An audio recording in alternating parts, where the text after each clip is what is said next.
and thank you for coming to the Town Hall to discuss diversifying the nation's teachers' workforce. It is a pleasure to speak to this distinguished group of educators, administrators, students, parents, and activists. My name is Jillene Johnson, and I am the Education Fellow for the Congressional Black Caucus Foundation, and I work in the office of Congresswoman Marsha L. Fudge.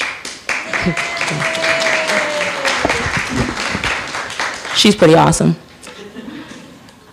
We are all here because at the very core, we know diversity matters, and we recognize that it is fundamental in providing high-quality education for all of America's youth. It's been said that we don't see things as they are, we see them as we are. How true. And if we're all of like mind, we'll never see the gaps in our pedagogical approaches, our policies, and educational practices.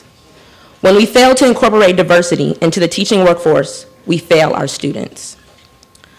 Ultimately, we reinforce negative stereotypical notions and images of what and who our nation's children should be, instead of creating the conditions for them to reach their full potential. The No Child Left Behind Act of 2001 calls for highly qualified teachers in every classroom around the nation. And it is with this charge that we have an opportunity to explore, question, and consider what qualifications are required to meet the needs of our students. As we enter into this important conversation, we come knowing that the face of our nation is changing, and nowhere in this change more evident than in public school classrooms. According to a 2011 report by the Center for American Progress, our nation's teacher workforce has yet to keep up with this growing demographic trend. Nationally, students of color account for more than 40% of the public school population. In contrast, teachers of color, which are defined as teachers that are not non-Hispanic white, only represent 17% of the teaching workforce. This is an unequivocally disparity. The ratio of teachers of color compared to students of color is not the problem of a few states, but rather of all 50, and that includes Washington, D.C. This bleak reality is only further heightened when we examine the low college graduation rates of students of color. In order for the nation to have a robust pipeline of teachers of color, we must invest in the academic achievement of students of color from early childhood education to post-secondary. When I reflect on my own experiences, I know that I was privileged. My parents had the ability to seek out alternative summer Afrocentric educational program for me to attend. They knew that my interaction with educators that looked like me would be minimal at least. Nowhere was this more true than on my predominantly white college campus, which had a total of 4 black faculty. When I found out that one of the 4 would be my professor and my first-year advisor, I was grateful. I needed to see and have connection to faculty of color. Dr. Banks was the person who I could go to for academic, professional, personal guidance. She helped me to find a sense of belonging in my all-white department and navigate my campus. Even after her departure from the college, our relationship continued. Dr. Banks provided advice on course selection, professional enrichment opportunities, and supported me during the process of searching for scholarships for graduate school. We've all had moments where we felt isolated, marginalized, or in spaces where our voices or experiences were not represented. No matter your age or your title, the feeling of being invisible is difficult to bear. As we consider the importance of diversity in our teaching workforce today, let us remember that diversity comes in many forms, including but not limited to race, ethnicity, class, ability, gender expression, and language. For the next few hours, we have an opportunity to hear from an exceptional panel and engage in conversation about how to address the lack of diversity in our teacher workforce. Students have the inherent right to find support in their classrooms, and that begins with their teacher. Students with diverse identities deserve to have teachers from diverse backgrounds. To frame this conversation, I'm reminded of a quote from Pedagogy of the Press by Paulo Freire. He said, "Education either functions as an instrument which is used to facilitate integration of the younger generation into the logic of the present system and bring about conformity, or it becomes the practice of freedom, the means by which men and women deal critically and creatively with reality and discover how to participate in the transformation of their world. With that being said, I would like to introduce a woman who has contributed to some of those changes in education reform. As the president of the American Federation of Teachers, Weingarten represents 1.5 million members. The membership includes teachers, paraprofessionals, and school-related personnel, higher education faculty and staff, nurses and other healthcare professionals, local, state, and federal employees, and early childhood educators. After being elected to president in 2008, she launched a national agenda to address education reform and innovation. She has fought to make sure teachers and school support personnel are treated with respect and dignity, have a voice in the education of their students, and are given the support and resources they need to succeed in the classroom. Please join me in welcoming Randi Weingarten, the president of AFT.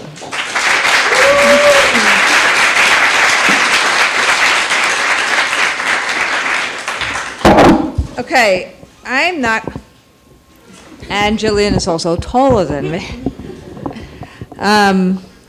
I think, first off, thank you, Jillene. And I think Jillene just made one of the best, most effective arguments for why diversity is important. And so let me just say, after I go through my thank yous, I am honored to be on this campus, and I am honored to be with your dean, and I'm honored to be here because of what Howard has always represented. And it's not simply what Howard represents in terms of the preparing of young people, but it's also what Howard represents in terms of the conscience of the nation. And I want to thank CBCF's president, Shawnice Washington, and for her staff, working with our staff in really focusing on this issue, which sometimes people don't focus on. And let me be as clear as I can. Quality in terms of education instruction is really, really important. Diversity in terms of education instruction is really, really important. And I personally am sick and tired of people who say you cannot have both. Both is a matter of equity and priority. And when people say you cannot have both, that means they don't want to pay for schools, public schools, for low-income kids. It means they don't want to pay for public schools in urban areas. It means they don't want to have the respect and dignity that teachers need so that people will flock to teaching rather than what we have right now. Okay, I'm done. Because the issue is, how do we change it? And what happens now is that, and I heard this when we put out the idea about a bar examination, having, and Darren and I are looking at each other, having a way of ensuring that when school teachers walk into their classrooms, yes, school teachers need a lot of support even after they walk into their classrooms. But when school teachers walk into their classrooms the first time, most of us are scared more than you would believe. And I would suspect any school teacher here would confess the same thing as I am confessing. But there is a set of policy, there is a set of practice that we could actually know and be able to do when we walked into a classroom for the first time and be confident and competent that we're doing that. And that's what we were aiming at. Sorry about these microphones. That's what we were aiming at when we said, let's actually have that kind of threshold so that people know that walking into classrooms. And the first thing I heard was, well, what you're doing is saying that African Americans will not be invited into teaching. And I looked at somebody and I was dumbstruck. I'm like, what are you talking about? Like, I don't understand that.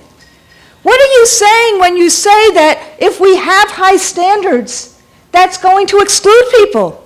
Let's make sure that we do both. Let's make sure we have partnerships with historic black colleges. Let's make sure we have incentives. Let's make sure we have the support so that we have thousands and thousands of people from all diverse backgrounds who walk into our schools ready and willing and wanting to teach. That's what the AFT is about. And what Jillene said about isolation and about marginalization is pretty important. And I may not know it for the obvious reasons, but growing up as a young kid and being gay, you're pretty isolated. And if you don't have people that you know, that are connected to you, that reach out, that you feel that you can befriend, if you don't have role models, any of us, how are we going to ensure that our children have what they need to succeed? So I feel really strongly about this. I have felt strongly since I've been the head of the teachers union in New York City, and I kept seeing our teaching force getting whiter and whiter. I felt strongly about it at the bargaining table when we said, let's make sure we have career ladder programs. Let's make sure we have incentives. Let's make sure we do whatever we can to diversify our workforce. And so let me just say, you have a partner in the AFT to do anything we can to ensure that we do and engage in ensuring that we both have a quality teaching workforce and a diverse teaching workforce that befits the children that we all serve in America. Thank you very much. Thank you so much, and good afternoon, everyone. I've always heard people make this comment, and I always say, why do they have to say that? But I'm going to say it. Did I really have to follow Miss Weingarten?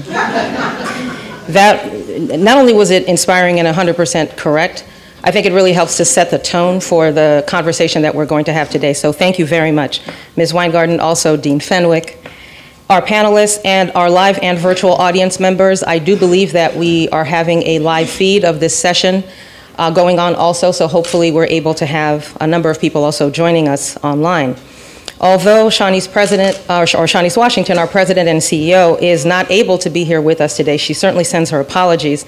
And she also sends a regard and a very special thanks to Ms. Weingarten, as well as to LaToya Jones, and to all of their colleagues at the American Federation of Teachers for partnering along with the Congressional Black Caucus Foundation to organize and to host this critical and, again, very timely conversation. And we know that this discussion will be both robust and enlightening. As you've heard a number of our colleagues say already, and you will continue to hear it, there really is nothing more important to the success of our country than the education, in particular the quality education of our kids.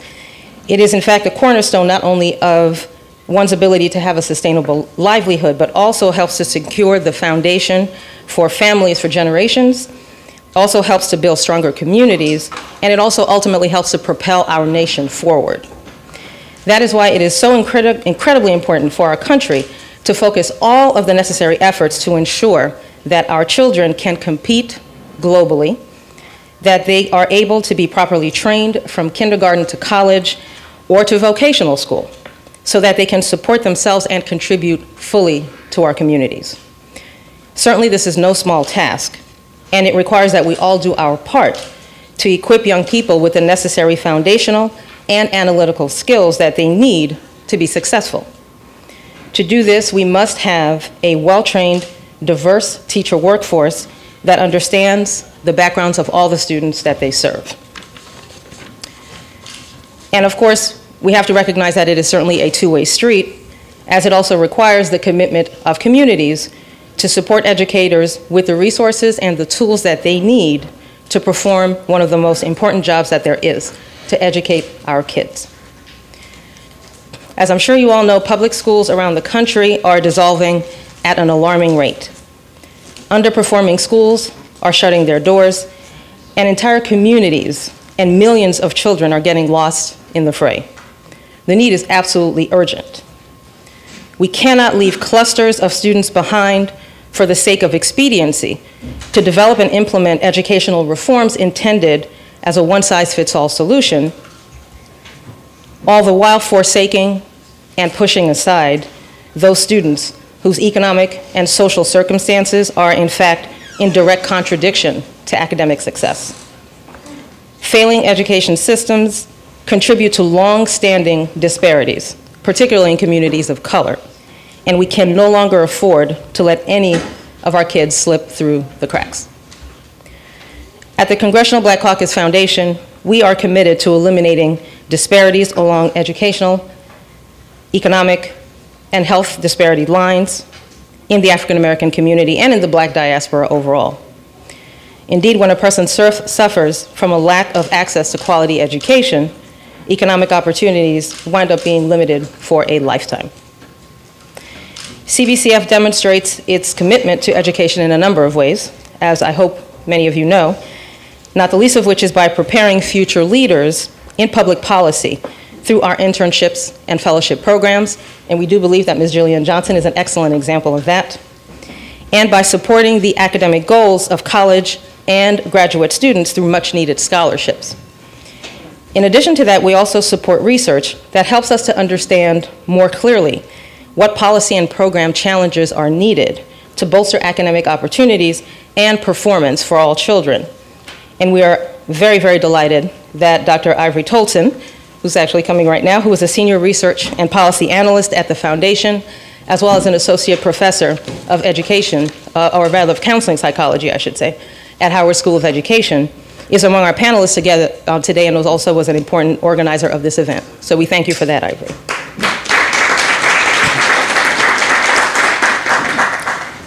And lastly, I wanted to mention that we are also very excited that CBCF's program known as the Voice Project, or the African American Voices in Congress Project, is a content partner with the American Federation of Teachers' Share My Lesson online resource center.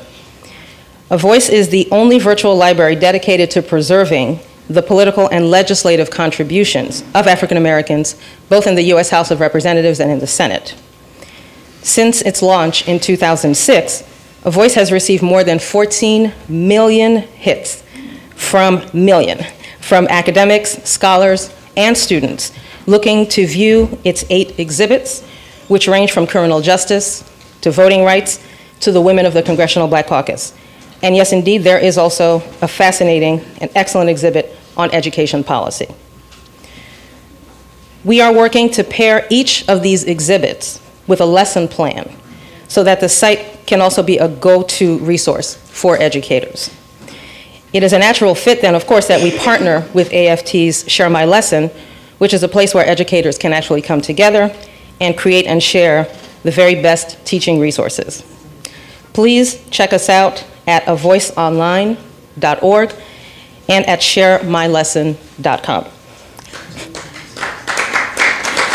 Again, I applaud the American Federation of Teachers, Howard University, our panelists, and all of you for caring about our kids and for promoting change from within. Thank you so much.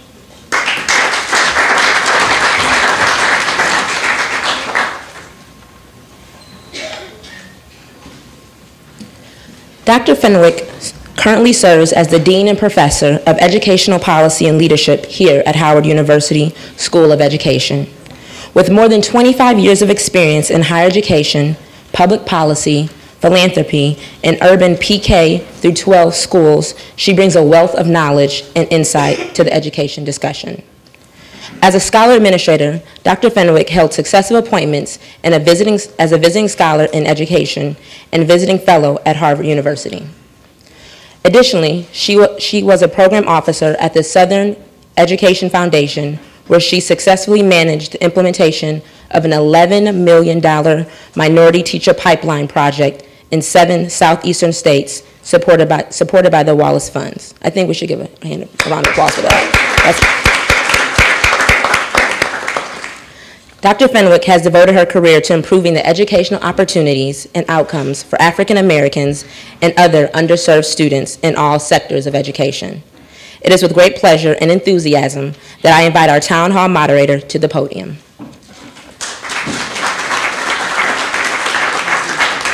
Thank you, Jillian. I am charged with providing framing remarks for today's event, but before I do that, I want to thank some critical individuals in the audience. First and foremost, Dr. Ivory Toldson and Dr. Chance Lewis, who are the organizers of this event, and always in the background, always part of the scaffolding, but really doing some phenomenal things. So thank you, Drs. Toldson and Lewis. Thank you. Also, I can't tell you how deeply touched I was by the passion of Randi Weingartner's remarks this morning. We appreciate your presence. It means a lot to us. We are partners with AFT. Many of us began our teaching careers as members of teachers' unions. I know I did in Ohio. And so your presence here means more than you likely know. Thank you for being here. She is joined in the audience. He snuck in. The past president of NEA, if you would stand for just a minute, Reg Weaver.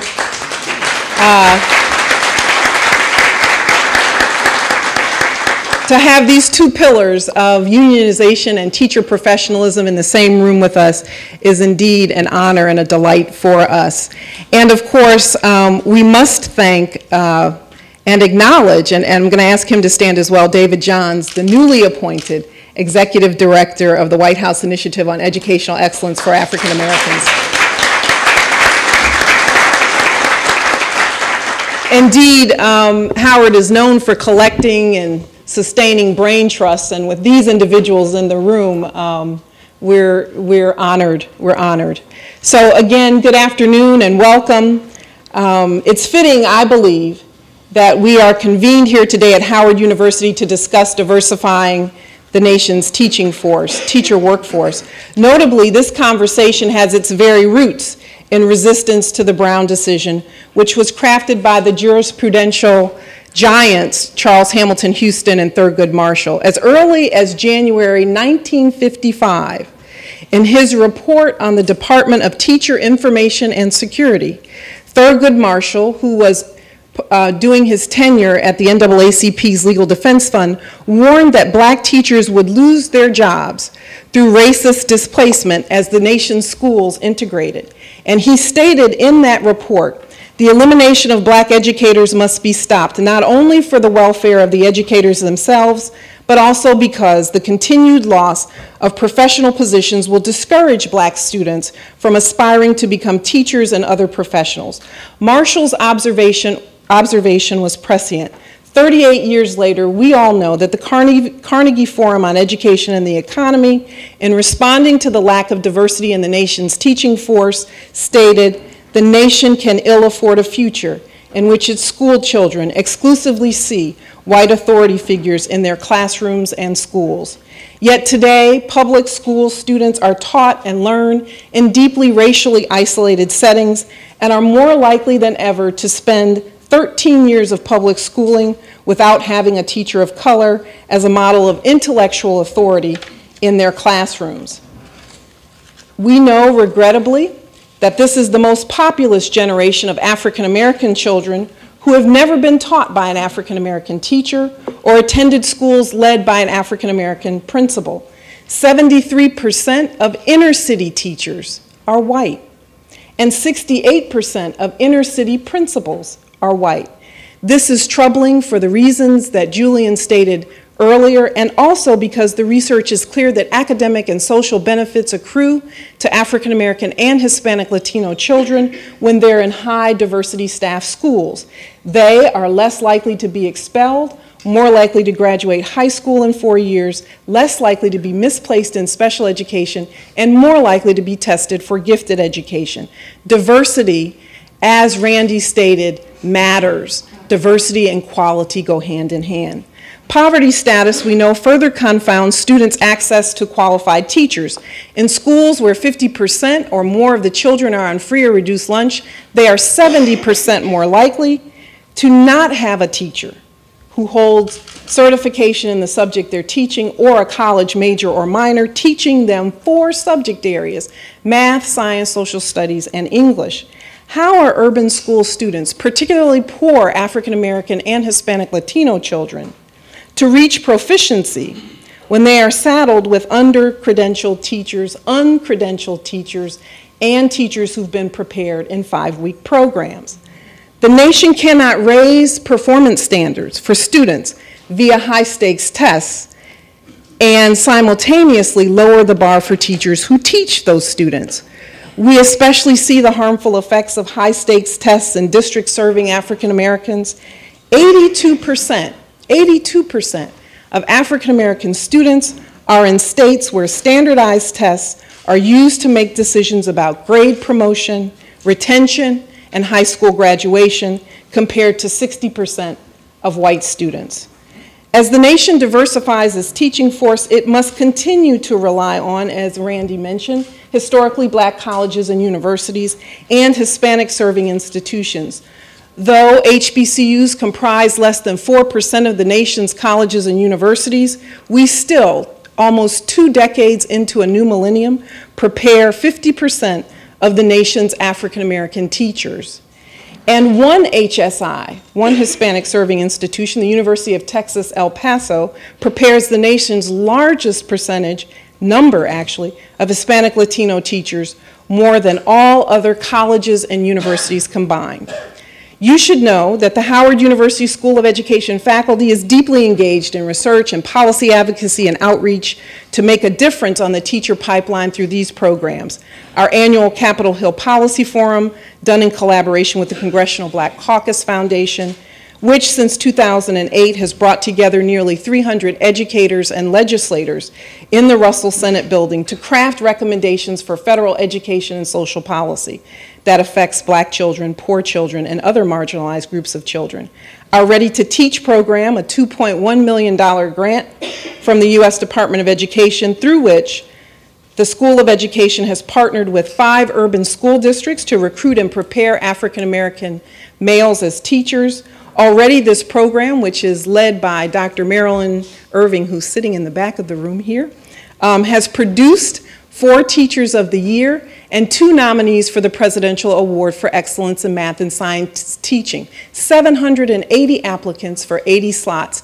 There are people who want to be teachers, men of color who want to be teachers. And finally, through our $1.1 million grant from the National Science Foundation, which has studied the HBCU model for preparing African American math and science teachers.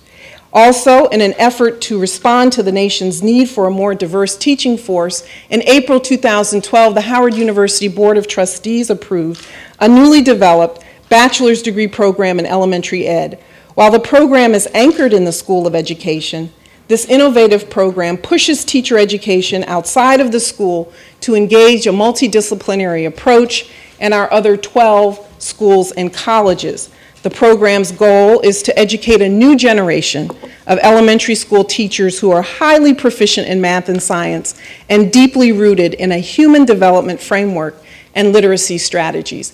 And you can read more about these programs in the news magazines that we distributed to your seats.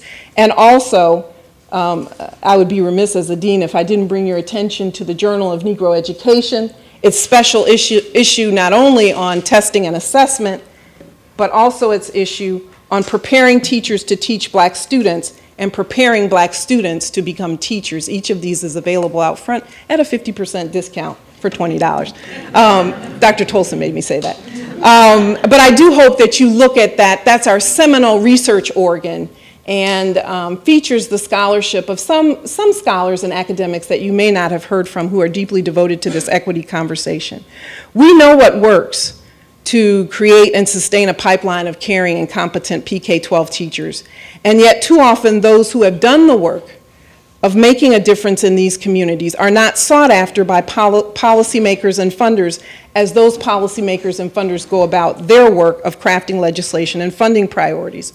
Toward this end, we've gathered a diverse and activist group of panelists and an experts row to discuss the educational needs of the nation's children and methods for recruiting, training, and retaining a new generation of teachers. President Lyndon Johnson spoke on this campus years and years ago, and he said, "We have the power. The question that I ask today is whether we intend to use it. I'm pleased to welcome these panelists who are using their power to make a difference in the lives of Black, brown, and poor children. The first person I will invite to the stage is, I'm going to read through our roster of panelists and then our experts row, and then those individuals will come to the podium in the order that they're cited in the program. David Johns, our Executive Director of the White House Initiative on Educational Excellence for African Americans. Marietta English, who is President of the Baltimore Teachers Union and Treasurer of the American Federation of Teachers Maryland Chapter.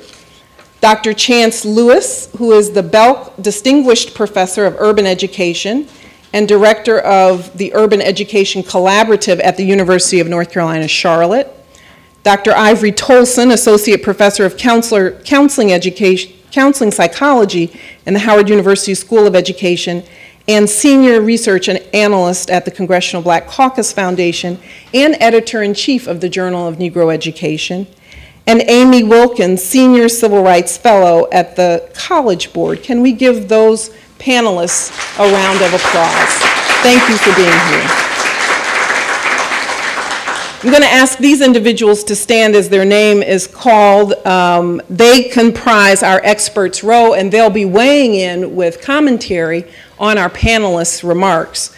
Dr. Salas, who is the Vice President of Government Relations, the Hispanic Association of Colleges and Universities. Dr. Lynn Jennings, the Legislative Affairs Associate for Education Trust. They're waving their hands. I hope you're seeing these folks. Beth Glenn, who's Director of Education Programs at the NAACP. Brandon Johnson, the organizer for the Chicago Teachers Union. I was told to stand. Thank you. And check out his video on YouTube. Karen Alford, who's Vice President for Elementary Schools at the United Federation of Teachers. Heather Harding, who is the Senior Vice President for Community Engagement, Teach for America. Harry Lawson, the Associate Director for Human and Civil Rights Department at NEA. Is Harry here? Nathan Saunders, the President of the Washington Teachers Union. And she will be joining us later this morning, Dr. Leslie Baskerville, the President and CEO of NAFIO. We will begin with each of our panelists, as I mentioned, in the order that they appear in the program. They will have about a 3-minute statement, and then I will ask each of them a question and turn to our expert row for weigh-ins on the panelists' remarks. Ms. Johnson will be circulating through the audience and also gather your questions from the audience. Thank you again for being here this morning, and I welcome the panelists to the podium. Everybody's whispering to me, so I think I'm gonna start. So 3 minutes is not a lot of time. Let me use my 3 minutes to just say thank you for this invitation.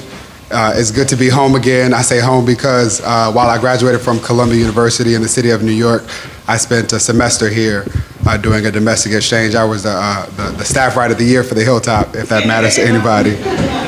Go Bisons. And I'm also a product of the Congressional Black Caucus Foundation Fellowship Program. I moved to DC nearly 8 years ago after having been an elementary school teacher in New York City.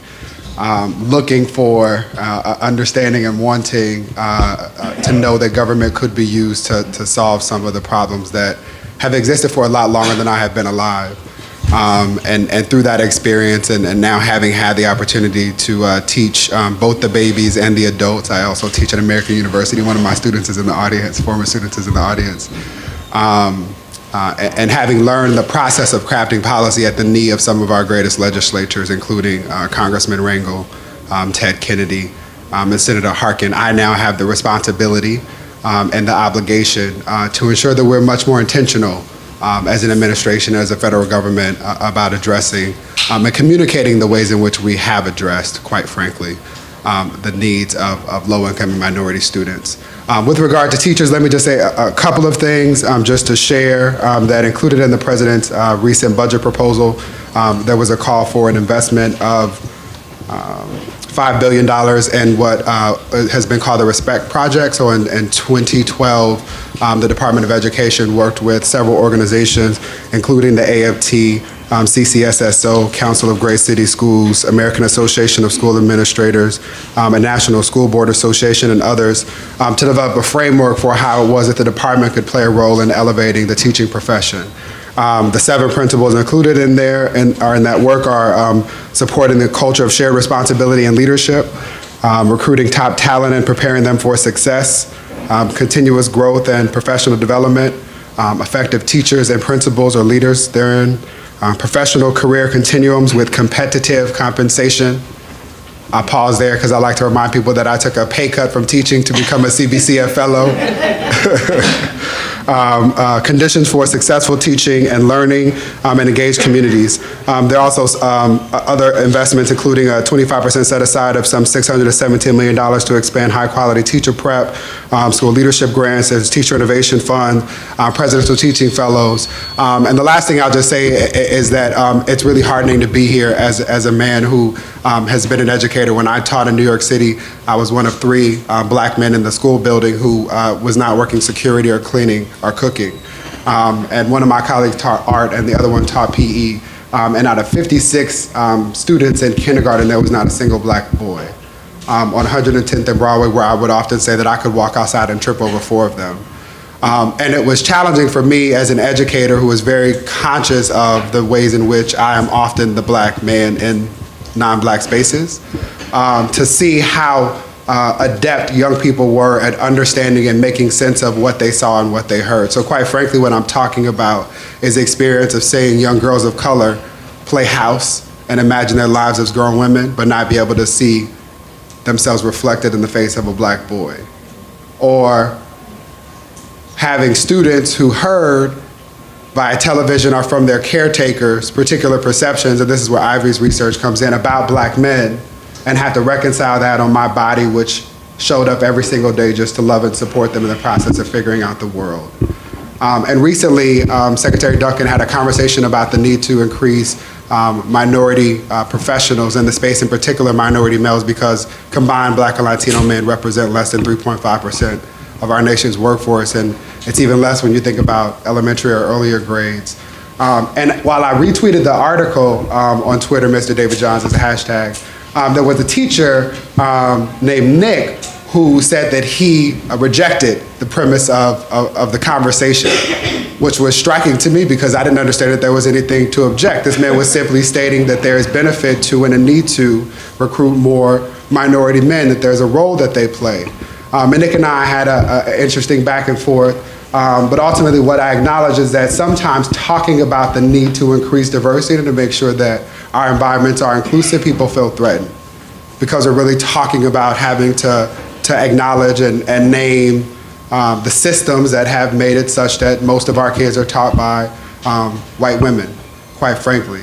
And so it was an urgent reminder that there's a lot of work to do on a whole lot of levels to ensure that we have this conversation in thoughtful ways that ultimately result in some meaningful change. And so I'm honored to be here on behalf of the White House Initiative on Educational Excellence for African American Success to contribute to this dialogue.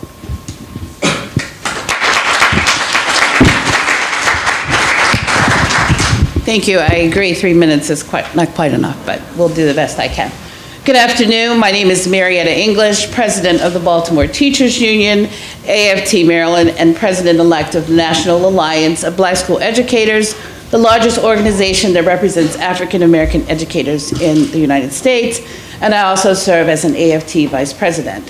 Thank you to Dean Fenwick for moderating, to Howard University for hosting, and to my fellow panelists for sharing your ideas and intellect, and to all of you who have gathered here today. The issue of diversity in teaching hasn't received nearly enough focus lately, and this is certainly a great conversation to have. I've been lucky, lucky to have worked in education for the duration of my professional career. I worked as a classroom teacher with special education students. I worked with pre-K students right through 8th graders. I worked with policy with AFT Maryland, NAPSE, and the Baltimore Teachers Union. I've learned more than a few things over the years, but here are 2 words that stand out: fairness and opportunity.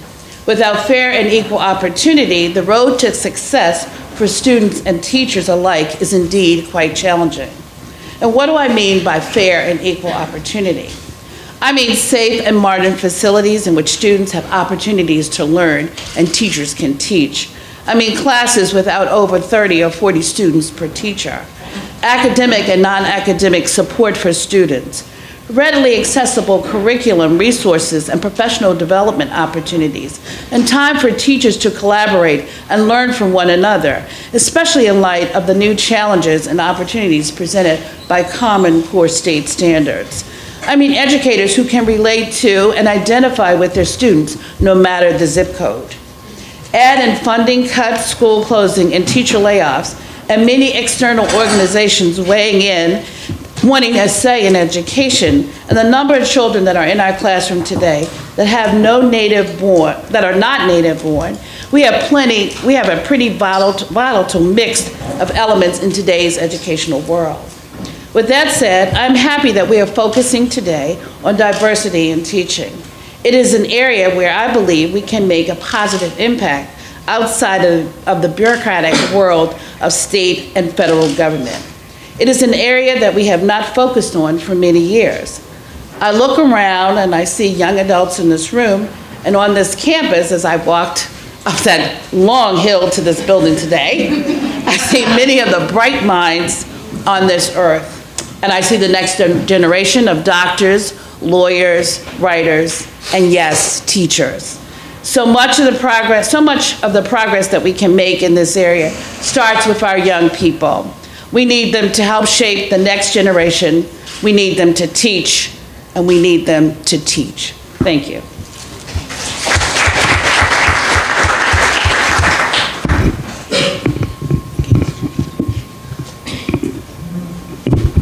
Good afternoon. My name is Chance Lewis. I'm honored to be here with you today. Thanks to Dr. Ivory Toldson, Dean Fenwick, and the family at Howard University for the invitation to come. In my 3 minutes, I'll be real short and brief because I learned to be real succinct with words over time. One of the things I want us to think about in this particular topic today, being a former teacher from the state of Louisiana and receiving Teacher of the Year honors from that particular state during the time I was there, one of the things I come to understand is that when we look at diversity in the teaching force, many times you will hear people say, we can't find black male teachers, or we don't know where to look. And one of the things we want to address today, and I want to talk about, is how that misconception is commonly used as an excuse not to diversify. But also, as we go into the topic of today, I want us to consider how we think about our preparation of teachers, how we think about the policies we create, and how we think about who we bring into teacher preparation programs, the difference between recruitment and selection. And also, one of the things we also hear in our preparation programs is that we also can find young men and young ladies of color who are on university campuses that want to go into teacher education in misconception. So one of the things I'm going to talk about today in my time that we have is how we're missing grave opportunities right on the campus that you're currently on, and campuses around the country, of a potential pool of people that are right there by us that we never even tap into. And the last thought I'll leave us with as we get ready to get going today is, as we think about the preparation of teachers, one question I just want us to pose for us to think about: can you prepare somebody for a place that you have not been yourself? That's something that we have to consider. And then as we get to the last point I want to make before we get going is that inside of schools and school districts that I work with across the country, we hear terms like Common Core curriculum. But one thing I want us to understand is that teachers around the country are struggling to understand and trying to translate what the standard even is saying. Then from that particular point, how do I even make it relevant for my students? So one of the things we have to look at in our preparation of teachers, whether it be in teacher preparation programs or in school districts, is helping them understand how to translate a standard so it become a teaching practice in their particular classroom as well. So I look forward to our conversation today. I'm excited about being here, and I'll turn it over to my colleague. Thank you. Thank you. I think I can do this in 3 minutes because so much has been said before, but I wanted to say to Jillene, your opening was so good that you left the rest of us repeating you. So thank you for that. And when you were talking about isolation and finding somebody on a predominantly white campus, I got misty. For me, that person was the great, and David, if you don't know him, you'd die, the great and wonderful Charles Hamilton at the Political Science Department at Columbia University, who tried his hardest to turn me into a scholar and looked at me one day not long ago and said, I tried for a scholar and I got an activist. We need to divert. There is no question. I am the mother of a 5th grader who has had 2 black teachers since preschool. Next year, in 6th grade, he will have his first male African-American teacher, and I am more happy than I can tell you. I am so excited about 6th grade for him.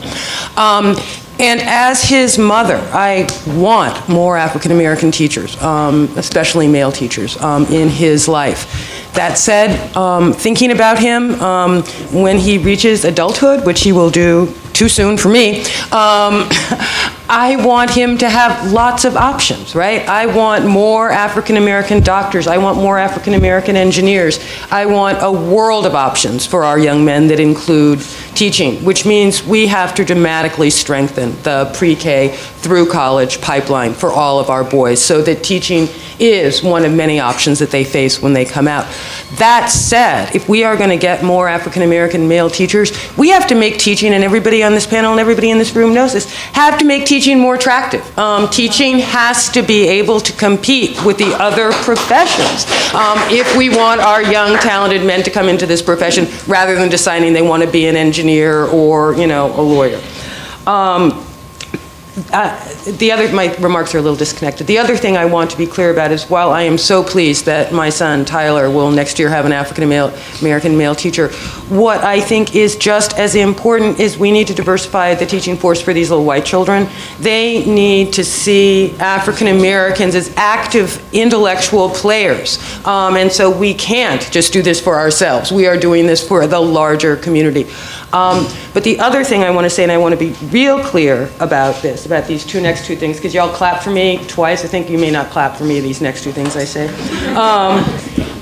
I want to be clear that as we talk about diversity, we've got some of our own mess to clean up here. Some of the ugliest, most hurtful, hateful things I've heard said to and about African-American children have come out of the mouths of African-American teachers. And I think we got some class issues that we better deal with, because just having a black face in front of that classroom does not mean you have somebody who understands you and who will value and support you. So we have our own mess to clean up, okay? Thank you. The other thing I want to say is in these conversations, we need to be very, very careful about not letting white teachers off the hook about teaching our children well. We cannot say, because you are not white, you are ill-equipped, you somehow can't do this. We have to push these women hard around our children, and we cannot say, well, there's something wrong with you, just the way you were born, you can't teach my child. And so as we move in this conversation, I don't in any way want to let that happen. And I guess the other thing, the last thing I want to say is, as we think about how teachers support our kids in increasingly diverse classrooms. So two of my great-grandmothers were teachers, one just down the hill at Dunbar here in Washington, the other, amazingly enough, on a Blackfoot reservation in North Dakota, because where else could a black lady teach but except little Native American children, right? Because you couldn't certainly teach white children. She, my great-grandmother, who I'm named after, didn't know anything about those little Blackfoot children. She's a black lady who ended up in North Dakota because her husband was a Pullman porter, right? And they ended up in North Dakota. She didn't know anything about those children, but what she had, I think, was the respect for them to be ruthlessly demanding. And she was not going to let them off the hook.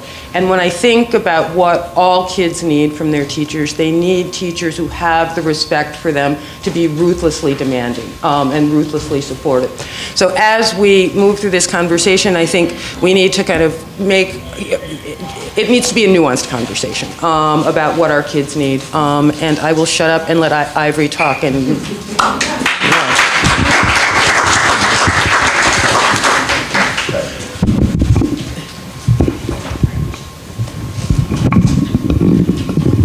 All right, well, it feels like everything that I had prepared to say in my opening has been said already, so I'll try not to be redundant. But I want to focus on the issue of black male teachers, and I think this dovetails nicely off of the conversation that David Johns said that he broached with Nick, who had he was off-put by the way that the conversation was being transpired. A quick commercial before I say that. Dr. Chance Lewis and I have a book coming out next week called Black Male Teachers, and you all have a card in your packet. But that book looks at the issue of diversifying the nation's teacher workforce with black male teachers. One of the things that we decided to do in this book, which is different than a lot of the way other other academic books are laid out, we decided to invite the voices of current black male teachers into the book. So what we decided to do was reach out to young black male teachers and ask them if they would submit a book chapter for this book. So we were able to get 4 black male teachers for this book. But to the issue that we mentioned earlier, there was one book chapter that I actually rejected from a black male teacher. In his chapter, he talked about the fact that young black males, and this is his own words, lack coping skills. And this was among a lot of other things that he said to characterize young black males in a way that I didn't think really represented the kids in the school. So I wasn't able to use that chapter, but all the rest of them really captured the spirit of it. But on the issue of black male teachers, there are a couple of notions that's being circulated in the media that really doesn't reflect why we have a black male teacher shortage. And a lot of the titles, there's a title called Black Male Teachers Are Becoming Extinct. And some of the people who've heard me talk before know that I like to say that extinct, endangered species, and endangered are terms reserved only for animals and black men. So I never like to talk about black men in those terms. But the way that they characterize the problem is that there are 2 central issues that's being circulated in the media. One, the black male shortage is because black males are avoiding the teaching profession for 2 reasons. One, because of the low pay of teachers, and because we are men and we need to provide for our family, and our ego and self-esteem is tied to our bank account, then we are avoiding the teaching profession. 2, it's because of our negative experiences with education. So we come up in this education system. We are being treated unfairly by our teachers and in their system as unwanting, and we come out and we don't want to become teachers. Now, I'll let you know why I reject both of those notions. There's a key piece of information that all of these articles omit, and that is, if you look at black men with at least a bachelor's degree, what do you think the #1 profession is? Teaching. Teachers. Teaching is the #1 profession among all black men who have at least a bachelor's degree. It's not law, it's not business, it's not any of these things that's supposed to make us all this money. Elementary and middle school teachers is #1 among black men, #3 among white men. Secondary school teachers is #14 among white men, but #5 among black men. These are the other professions that are in the top 10 for black men, but not in the top 10 for white men. Educational administrators, which is #6. Counselors, which is #7. The corresponding figure for white men, 40. Social workers, #8 for black men, but #57 for white men. And security guards is also in the top 10 for black men. Has nothing to do with education, but the rest of them do. These are the professions that's in the top 10 for white men and not in the top 10 for black men. Lawyers, chief executives, sales representatives, physicians and surgeons, and retail salespersons. So it seems to me from this list, black men are not the ones avoiding a profession because of finances. Their professional choices are much more altruistic than our white men. The real reason why we have a shortage of black male teachers, which is less than 2%, One, we're only 5.5% of the population, so we have to take that into account, of the adult population. Two, only 16% of that 5% have at least a bachelor's degree. So instead of us saying that black men are avoiding the teaching profession, we should say that we aren't graduating enough black men in this country, and so we need to increase the graduation pipeline. So the last point that I want to make is the systematic benefits of black male teachers can only be realized through their relationship to the teaching profession and not their relationship to individual students. Let me tell you what I mean. All this talk about we're going to put black men in a school and then put all the at-risk kids in their class, and that's going to be their contribution, that's bull.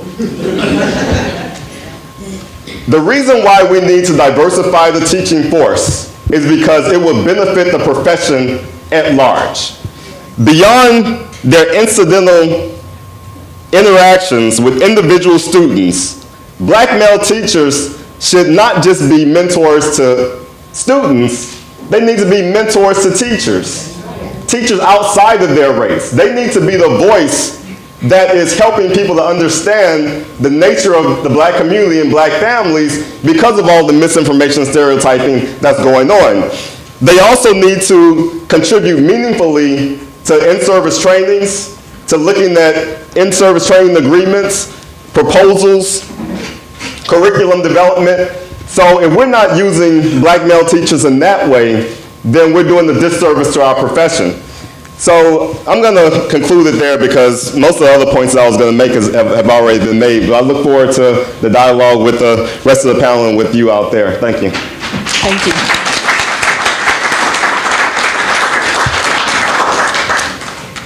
I'll start with you, Dr. Toldson. I have a question for each of the panelists, and then we are going to open this up to our experts row. So Dr. Toldson, we know that the National Center for Education Statistics reports that 94% of African American parents report designating a special time and place for the completion of homework for their child. Mm-hmm. And yet 52% of African American parents also report dissatisfaction with the instructional climate of their child's school. So why is there, but those African American parents are painted as disinvested from their child's education, even though 94% are reporting taking time to make sure their child completes homework. Why is misinformation so persistent, particularly about the African American community, and how does it affect policy decisions? And what can we do about the misinformation that informs so much of the national discourse about African American male students and teachers? Yeah, that's an excellent question. And parent engagement is something that, that schools really need to think deeply about. There are many things that schools do that put off parents, and there's a lot of things that parents do that put off schools. But one of the things that I've been really intrigued by is the types of dialogue that schools and parents are having right now. And just recently, I published an article with a student here at Howard University, a PhD student, that looked at parent engagement. But I want to first talk about the fact that there are schools that I go to and I see parents being searched. So I go there to do an in-service training. I'm walking through metal detectors, which, I'm okay. I have a healthy ego. I'm okay.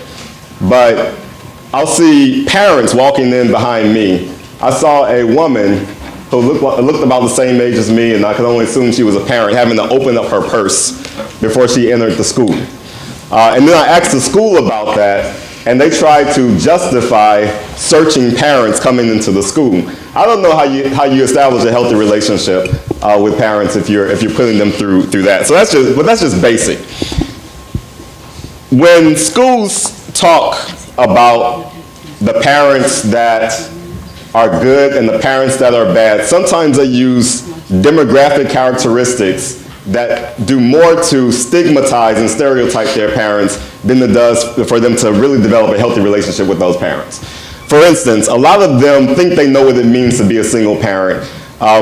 They think they know what that means for the chances that their child will be educated successfully, but the data doesn't show that a kid from a single parent home has any less of a chance at success than a kid from a two-parent home. It really depends on the composition of that home. So you have parents who aren't married to each other who still have a very good relationship with each other. You have grandparents and extended kin. So all of that needs to be taken into account. Also, schools have a difficult time communicating with the parents what they really need from the parents. Now, what I mean by that is, one, when we look at what parents can do to promote academic success among their children, it could be summarized in 3 categories. One is academic socialization. So that's socializing their kids to the goals of school and teaching their kids proper school etiquette. 2 is having a presence at the school. So volunteering at the school, coming to the school for different functions, going to PTA meetings. 3 is home-based care, which primarily involves helping kids with their homework. So of those 3, which one of those do you think has the highest correlation with the kids' academic success? Just blur it out. Home-based.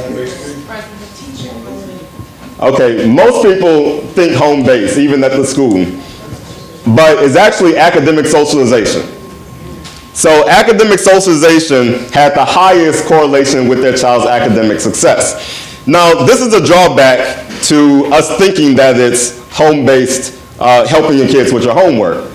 The drawback is that a lot of parents, I'll be bold and say most parents, are intimidated by their kids' homework. We've all seen, are you smarter than the 8th grader? Or 3rd grader? 5th grader. 5th grader. Smarter than somebody. Right. In my case, are you smarter than the kindergarten? I don't know. So that's an enormous amount of pressure that we're putting on parents. If the first thing that we're saying is that you need to help your child with their homework, and that's the best you can do. That's the most important thing that we need from you. The most important thing that we need from the parents is academic socialization, and 2 is their presence. If we can relieve them of the burden of having to explain their kids' homework and say, we got that, we just need you to take care of the socialization, then you come into a truly collaborative relationship. Last point, statistically, parents who visit the school more have higher achieving kids than the ones who visit the school less. What do you think is the average amount of visits that a parent of a high achieving student has to the school? What's the average amount of time, the average amount of the number of times they visit the school in one academic year? 10. Okay, so I heard the range between 2 and 20. All right, so then I'll take the average of that, which is about the right number. So it's 8 times. So when parents who have high achieving kids, they visit the school on average 8 times. Those who have low achieving kids, they visit the school on average 2 times. So what I advise schools to do is, 1, create opportunities for them to come, because if you strip away all your extracurricular activities, if you don't have band, if you don't have sports, if you don't have all those types of things, or volunteer exercises, you limit the amount of opportunities they have to come. And 2, give them a precise number. That's based on the research. They can cite me if they need to. All right, so I'll stop it there. Very helpful. That's a perfect segue to the question for David Johns. So much of the research and media coverage about the African American community is ill-informed. We need more of the research that Dr. Toldson speaks of and is conducting to inform policy and funding decisions. What is your hope for the White House initiative on educational excellence for African American for African Americans? What is your hope and your vision for that initiative? And how will that hope and vision be supported by resources from the administration to address these chronic and intractable problems? It's a 3-part question, David. So. I'll take them in the order in which they were offered. So the first part of your question is simply just to acknowledge that there's a tremendous gap between theory and practice. To be more specific, there's a huge chasm between the way in which researchers like my good brother Ivory tend to have these types of conversations and the way in which communication is made between individuals who are working in the space of drafting and moving policy. Researchers tend to talk in PowerPoints, legislators tend to talk in bullet points. And so, again, quite appropriately honoring my relationship to the Congressional Black Caucus, it's most important that there's not only more thoughtful research by individuals who are informed of the issue, both based on personal experience and then academic expertise, but there also needs to be a greater relationship between that which is studied and that which is practiced, and in particular that which is prescribed as policy. So I think that's the first part of your question. The second part of your question, which is about the hopes and the dreams for the initiative, so to step back, the initiative has the responsibility, and I have the responsibility and the opportunity to force us and to compel us all to be better, to be more intentional about the way in which we do our work. To tie this to the third part of your question, which are the resources, the Obama administration has invested the most money of any administration in education. It has done so in spite of some tremendous obstacles and some contextual challenges that have been tremendous. But the fact of the matter is that when you think about the investments made through American Recovery and Reinvestment Act, Race to the Top, and I3, the politics of those programs notwithstanding, and we can have that conversation as well. But the fact remains is that this administration has invested more money in programs that have disproportionately benefited low-income and minority communities. The president's most recent budget proposal is a continuation of that. So if you look at it, what you'll see is a $70 billion investment in early care and education, in particular in ensuring that more 4-year-olds have access to pre-K, right? Because we all know, and what I learned, my experience in the classroom, is that there's a vast difference between a child who was babysat or who babysat his or her siblings for 5 years versus a child who was exposed to some solid foundational intentional care and support. So that's one example. Another example is in the funds that are provided for, requested for high school redesign.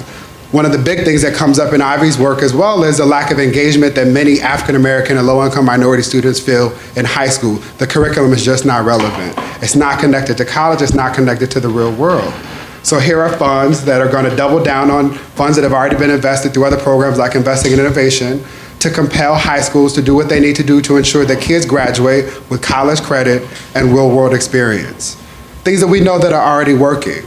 And so that's the internal piece of it, to go back again to the first part of the second question. And then the external piece is highlighting the fact that this work is being done. So something that I like to say in my class at American University is that policy is not going to be a panacea. If we are waiting for a piece of legislation to solve all of our problems, then we should just give it up. Policy is a special tool that is designed to help efforts that in many respects are already taking place in the community. And so we at the initiative have an opportunity to highlight the work that's being done, to connect gaps where they currently exist, and to work strategically with public-private partnerships to lift up the best practices that we know work for our students. Very helpful, and a good extension to the question to Dr. Chance Lewis. Chance, you direct the Urban Education Collaborative at the University of North Carolina. Much of your work is focused not only on research, but on community mobilization. Well, many in the African American, Hispanic, Latino, and poor communities assert and believe that mayoral control of schools, education management organizations like Edison, vouchers, and Teach for America do not serve poor children well. And yet we see a proliferation of these schemes in minority poor schools and communities despite protests from parents. How do we mobilize members of the research and practice communities to resist reform models that are not serving poor communities well? Well, thank you. That's a very interesting question. I have to kind of sit up for that question. Well, when we look at what I call the great experiment in urban schools, one of the things we have to be careful about, and it's another thing, as we mentioned earlier, about the misinformation. With misinformation, when we hear things of what's new and what is the latest and greatest, we always assume that is necessarily better.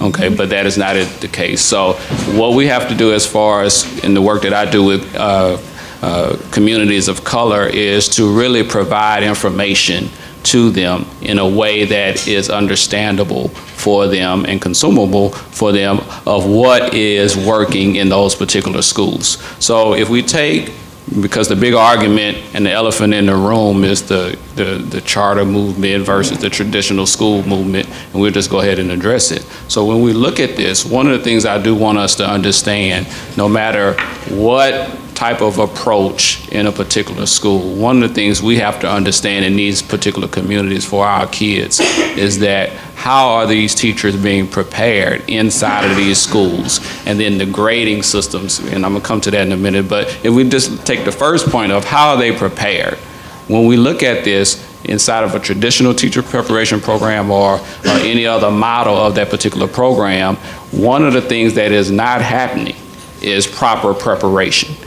So when we look on the traditional side, what usually happens in that particular case across the country, most students that goes through a traditional teacher preparation program may have one or a max of 2 courses around diversity or multicultural education and how that is impacted in the classroom.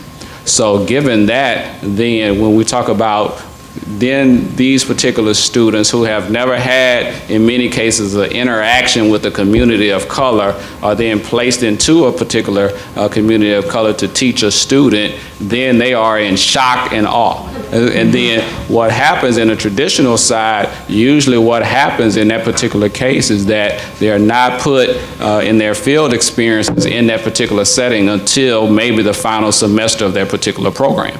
Okay, so now if we go on the other side of meaning the reform models that you see out there now, and we know who they are, when you look at a 5-week preparation, when you recruit these and put these particular students in those particular settings, many of the students in that particular situation, they go in where I'm going to save this community, I'm the savior, and I'm gonna come in and do that. But when we look at the retention rate of that, you just look at the data on both sides, retention rates are not very high. So you have a constant turnover of students. So when you look at from superintendent to teacher, a student in a community of color could have 3 to 4 superintendents. They can have teachers that are not there for longer than 3 years. And then when we look at the incentives, so when we're talking to parents, what we're trying to help them understand is to push their school boards, their mayors, to get the right kind of information out there to them, because having a school or a school district that's taken over by a mayor or the state does not necessarily mean that it becomes better. It's just more of a commercial ploy that we're going to do something better. But show me any school or school district once that they were taken over that made substantial improvement from before, I will be ready to talk to them. But let's look at one other factor that we have to think about.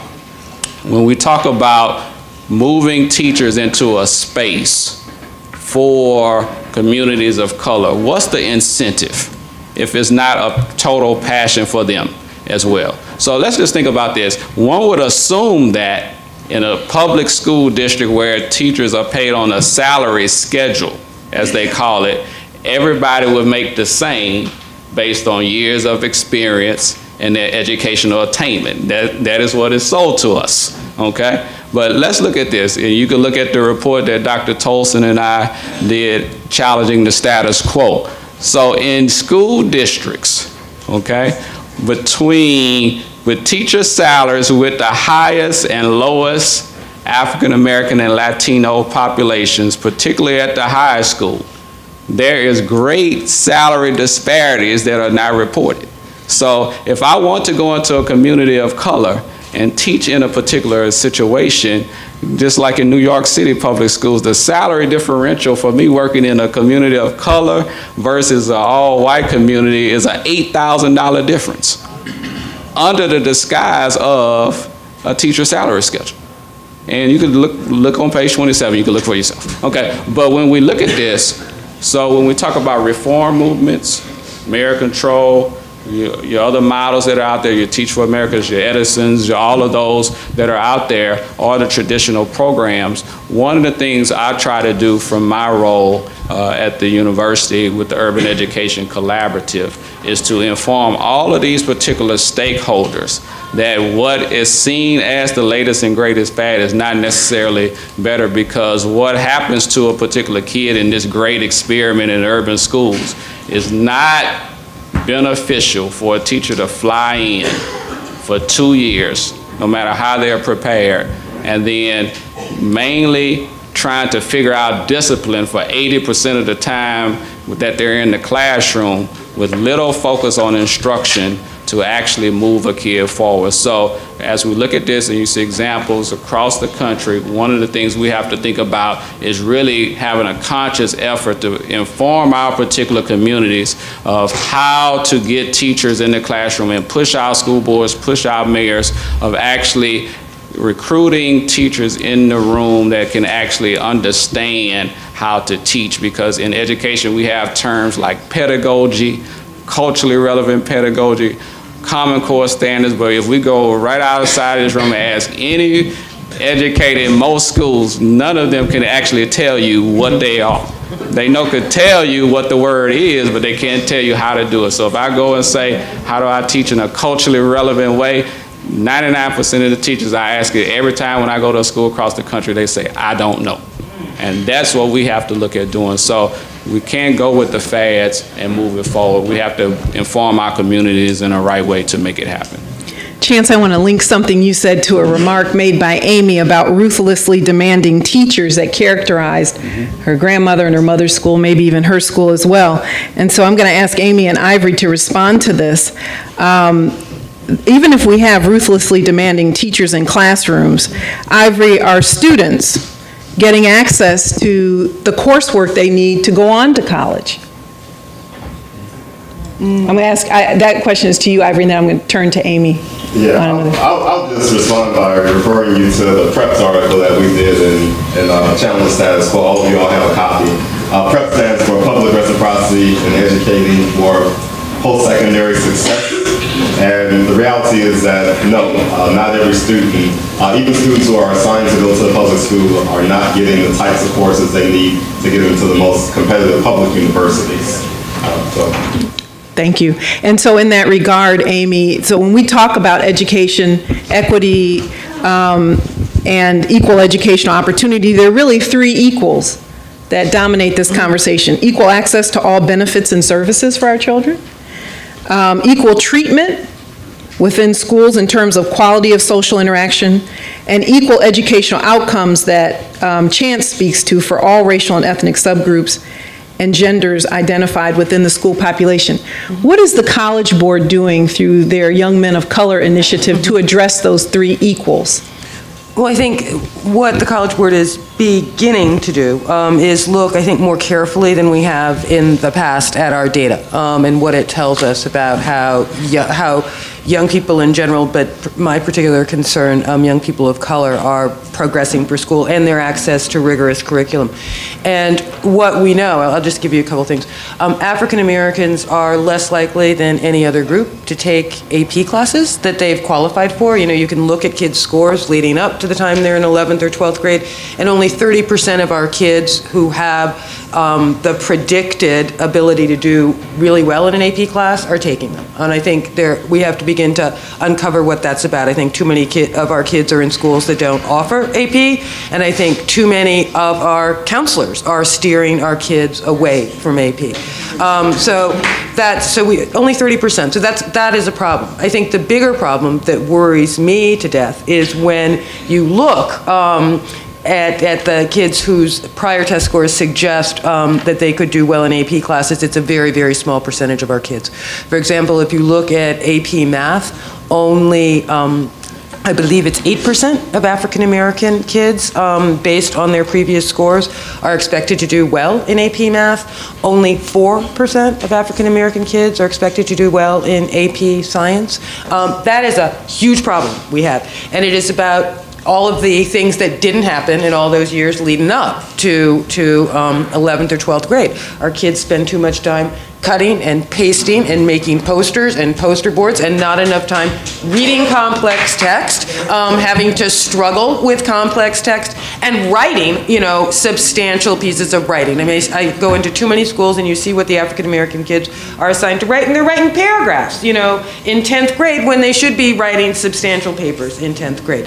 So we are not giving our children, our schools are not giving our kids the opportunity to struggle against rigorous work. And you know, and the analogy I always use, you know, your brain, if it's gonna work, right, it has got to get worked. And we are not working these children's brains. And that's what you get at the end of it. You get, you know, very few of our kids who are ready for the rigors of either advanced courses in high school, and then we end up with a bunch of remediation in college. That costs money and slows them down and decreases their chances of a BA. So I kind of forget your question, but we're not doing enough on rigor. I think you addressed the three equals in there in your response. Marietta, as you look at national unions, state level unions, teachers unions, what's your observation about what those unions can do to diversify the teaching force and improve educational outcomes for underserved children? Well, I think one of the things that we did is that we addressed teacher salary, much different from any other union in this country. We don't have just a regular salary. Our teachers are on a pathway. We have 4 pathways, and you don't progress up the salary scale because you spent a year there, or that you have 21 years and you're making the highest salary. Our teachers have the potential, if you are a 5th-year teacher, of moving to a salary of $85,000. So we've invited, since our contract, since we have this new, most innovative contract, we've had more teachers apply to Baltimore City than ever had before. We have teachers from the Philippines, we have teachers from all over. Can I just say something too about the male teacher?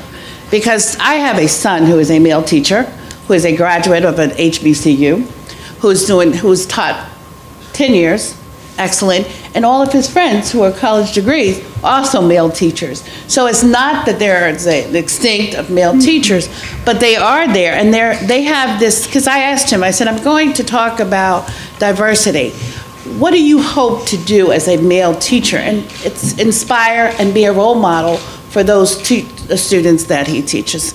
And that's what so I'm encouraged that these male teachers are out there. But let me just talk about what we do in Baltimore. We have negotiated a new contract. It's a new way of paying teachers and compensating teachers for the work that they do.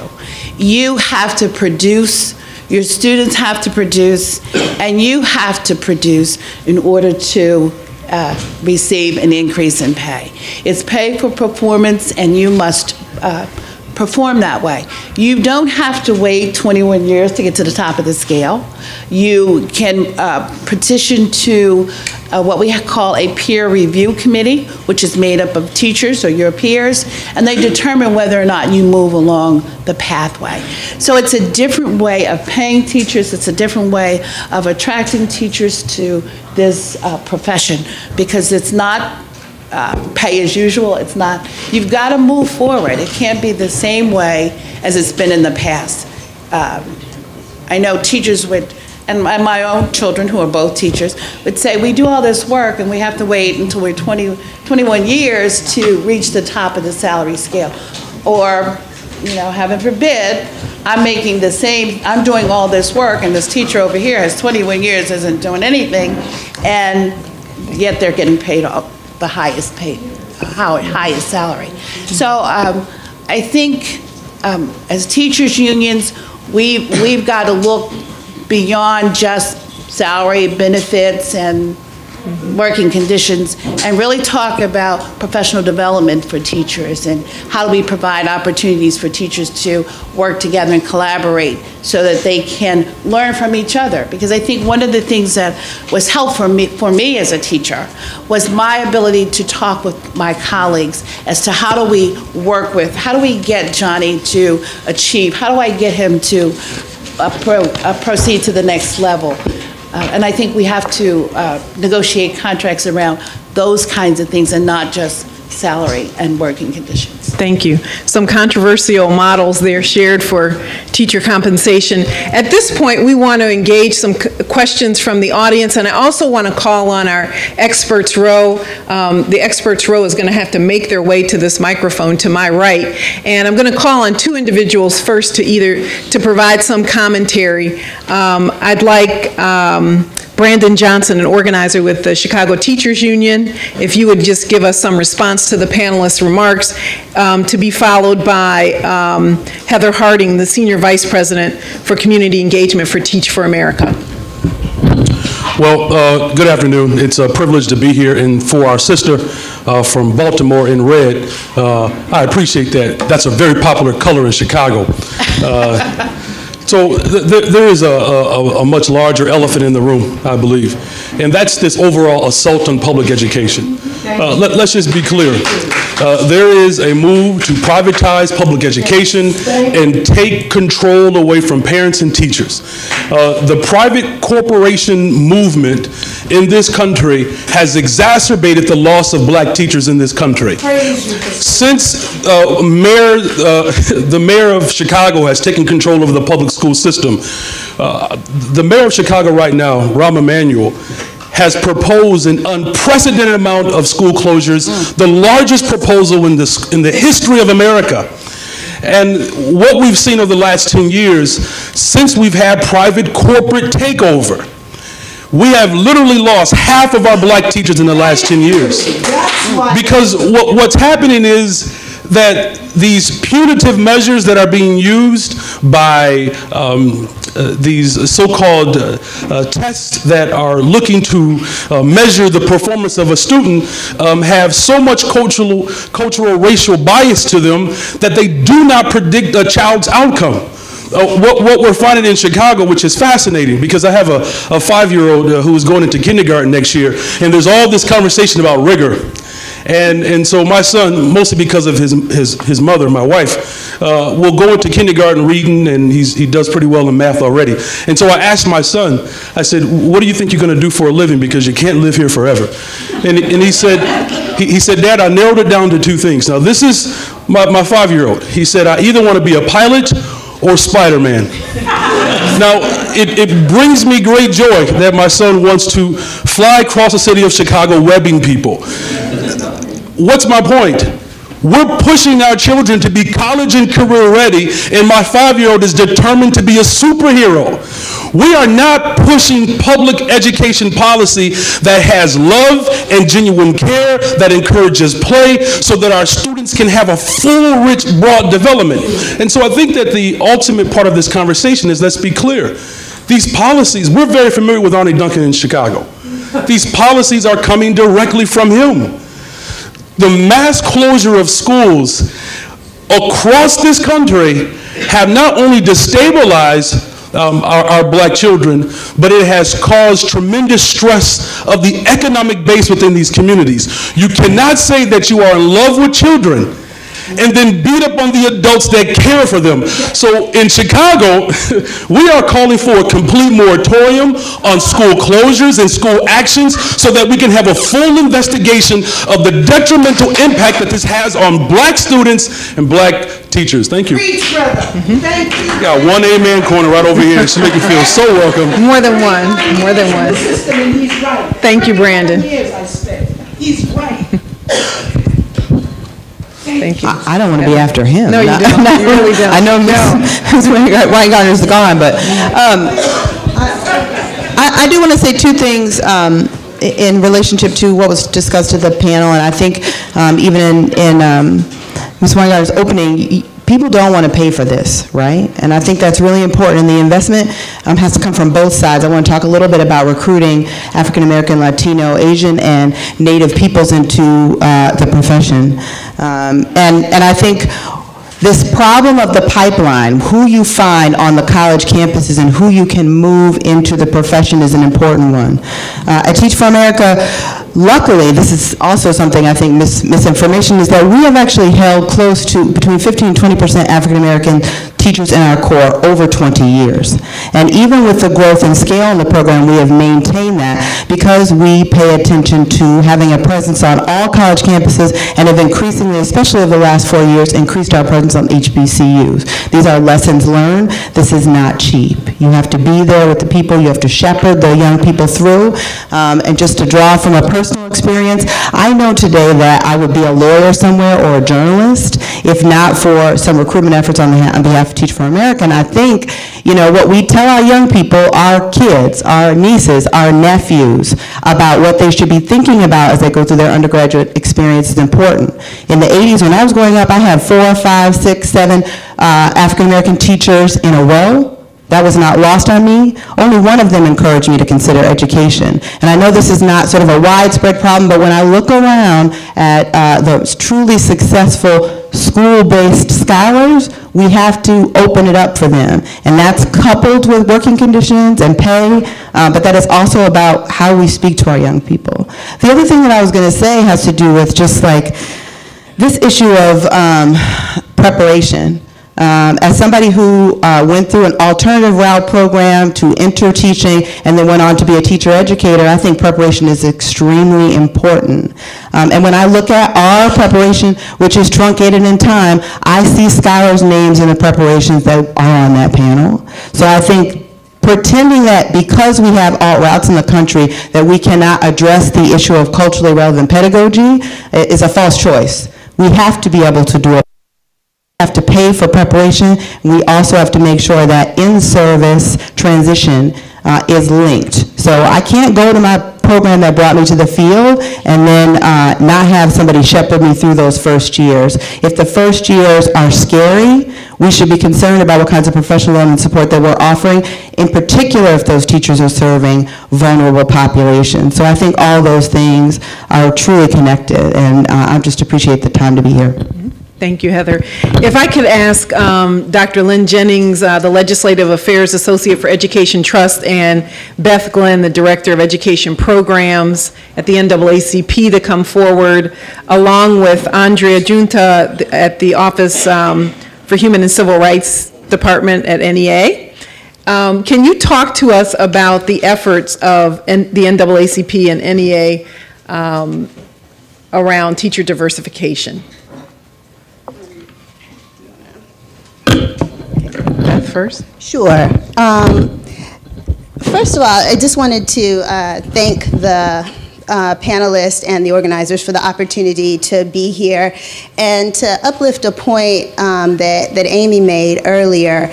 And one of the things that we believe, strongly from the NAACP's perspective and working with allies in the AFT and the NEA and across the country is that diversifying the body of knowledge that all teachers bring to the classroom is just as important as diversifying the bodies that are in front of the classroom. It's not fair to assume that just because a teacher shares the same phenotype or maybe even the same background as the students he or she is teaching, that they can automatically intuit what those students need.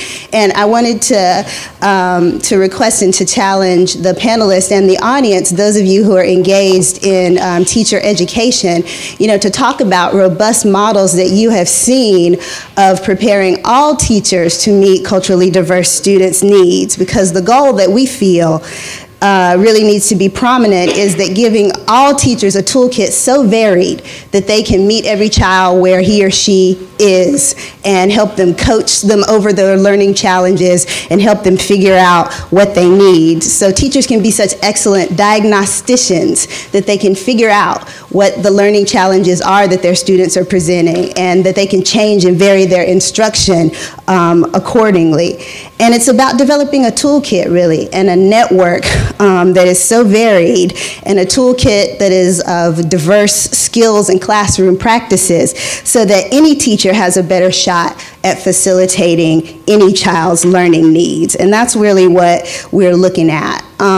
Because we're having a honest and, I believe, critically important conversation, I'll also just throw out there and into the conversation the trend that we have in education currently toward test-based accountability is not getting us there. It is not getting us toward educators who can be great diagnosticians and who can coach students over learning challenges and who can meet diverse student learners' needs. It results in teaching to the test instead.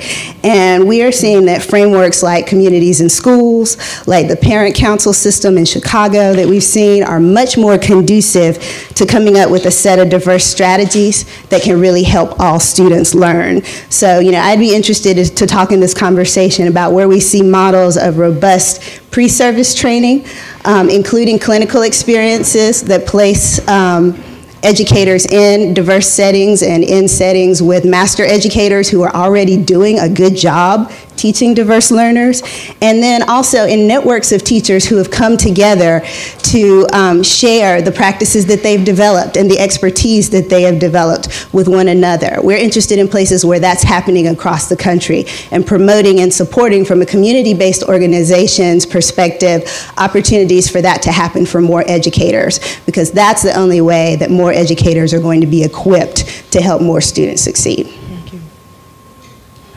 Thank you. Good afternoon. Thank you for having me here.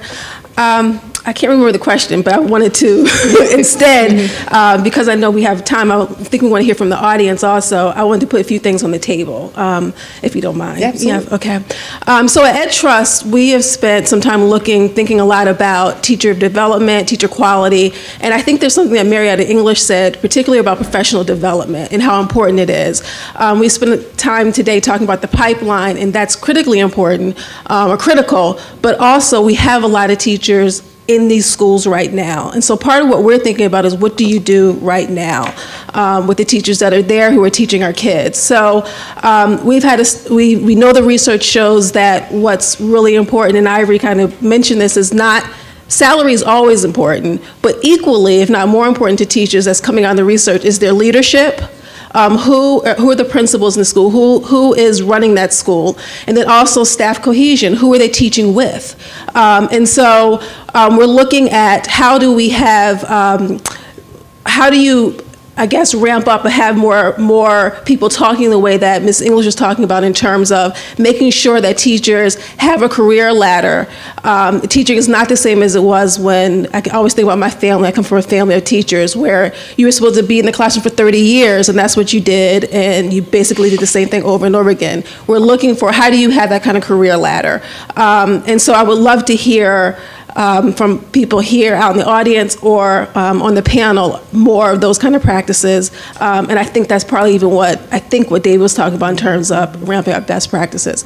I think also I would like to mention that as an ed reformer, and I think we get boxed in quite a bit, that assessments, high quality assessments, I just want to make sure we're clear, doesn't necessarily mean that, or shouldn't mean in any way that teachers need to be teaching to the test. We also know that teachers who teach to the test usually don't do a good job, and so what Beth said about diverse, I can't remember your language, but thank you, diverse strategies in terms of teaching is very important, and the two are not mutually exclusive.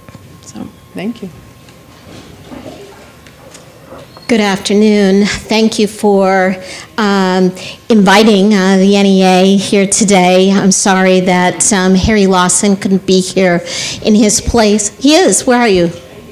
Oh, hello. I didn't see you at the beginning. I apologize. I was asked to come today to represent the Teacher Quality Division in the NEA. My desk is Teacher Diversity, Recruitment, and Retention. So this entire discussion is exactly what my passion and my work is. This very important discussion today really highlights many, many crucial areas that need to be drawn together in a seam. Because each piece from cultivating and producing high school graduates, students of color, and then going on to pursue some type of professional pursuit, whatever that is. And in our case, in this room, we're particularly interested in teachers. And then in that, preparing them to be quality teachers for our children. And then going into the classroom and delivering quality instruction and growing and perfecting their skill as an instructor. This entire continuum has huge pieces that individually are very complex to address. Our challenge here is to work together as organizations, as people who represent entities, elected entities around the country in each individual state, to come up with nurturing and growing not only our children, but also our educators. When we nurture and grow our students to graduate from high school and go on and pursue, hopefully they will choose college education. And then within that preparation program, we nurture and mentor and produce quality teachers. They go into a school district where we nurture and grow them. We want them to stay in our schools. We want them to stay with our children. As unions, we need to work for those working conditions and salaries and best practices that keep our teachers with our students. So this entire continuum is a challenge to everyone in this room. And I would love to have discussions, it's probably not here at the mic, but I would love to have discussions about how either by state, we have different examples around the country, but how we can work together to put together our partnerships where we are growing and nurturing our students and our teachers. Very helpful. So when we think about these models, reciprocity has to be a critical component. I want to open this up now to comments and questions from the audience, but before I do that, we have one more member of Expert Row, Karen Alford, who's the Vice President for Elementary Schools at the United Federation of Teachers. If you will talk to us about how your work stands along with AFT's work and any other organizations around teacher diversity. And following Karen, we'll hear from members of the audience. Thank you. Thank you all so much for having me. And I have to tell you, I too was a student here at Howard University for a semester. I went to a predominantly white college and got to a point where I felt invisible and felt the need to come to Howard. So I needed that fortitude to get me back on track. In regards to New York City, I think we need, particularly as I think about New York City, a recommitment to education. And yes, we definitely have to talk about the dwindling diversity of the workforce, but in New York City, what we're seeing is a lack of commitment to education.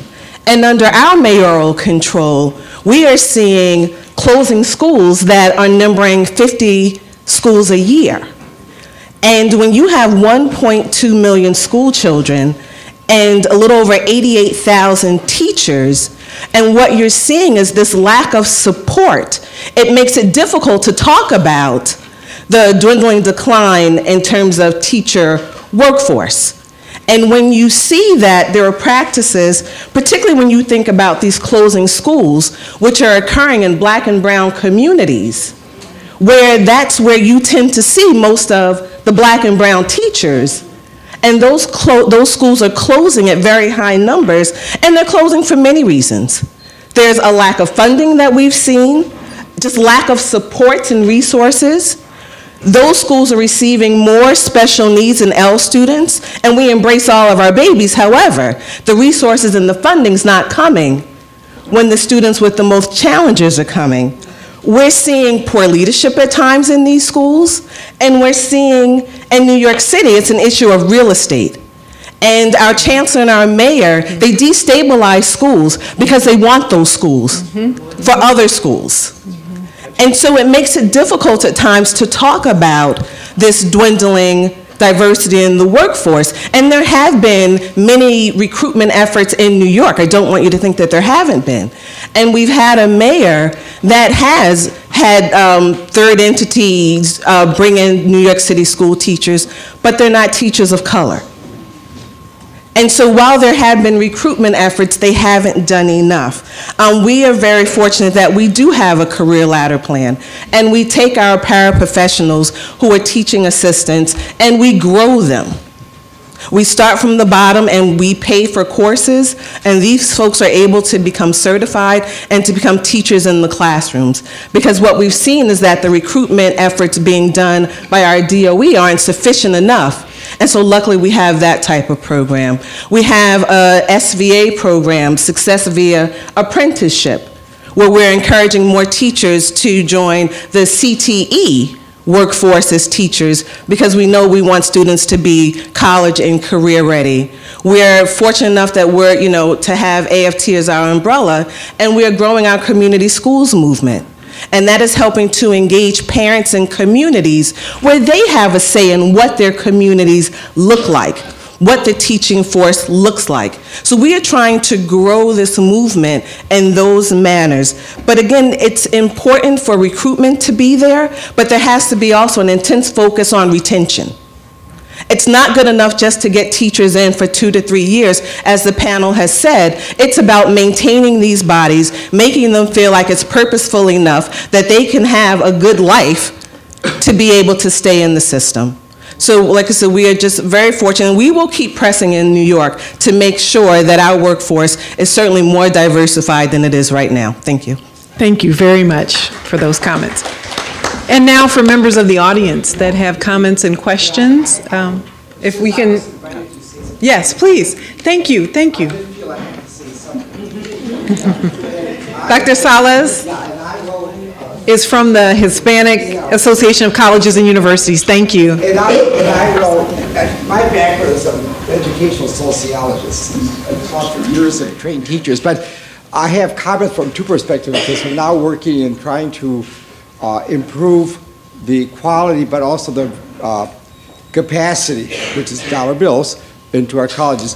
I would like to start by pointing out something that it's been problematic to me, and I think one of the panel members mentioned that, in terms of looking at the deterioration of public schools in urban areas, and many times deterioration based on federal and state resources. And then when the institutions cannot provide a quality education, rather than looking at the lack of resources and training, the public begins looking at people based on color. And at that point, you have state officials marching into the local schools, which are minority, and usually the state officials who come, needless to say, don't look the same color as the school districts, because they tend to be white officials, and they have the answer. And the message that is sent out to the public is that once you give schools to minority people, they mess them up, and you got to bring the white rangers in to straighten things out again. And I'm talking about this from my background is looking at internal colonialism, and that's an example. So I think we need to get that straight out. If we really want to improve the schools, the states and the federal government have been willing to invest resources in, and we know how schools are funded, based on the tax base of the public. And when school districts in large urban areas where people make less money and more economic problems, you have less resources. So there's got to be a way in which you could offset that. So I think that the issue, the more insidious part, which is very subtle, of internal colonialism occurs when you have Teach for America coming into urban schools, and you bring young men and women from advantaged backgrounds. And I don't want to say this, but from upper-class white families. And they come in with the idea that, well, obviously minority people who are teaching in urban areas don't know how to teach. We'll come in and we'll teach them how you teach, and we'll turn these kids around. They remain just a few years, and then they recede back to the comfort of their income communities.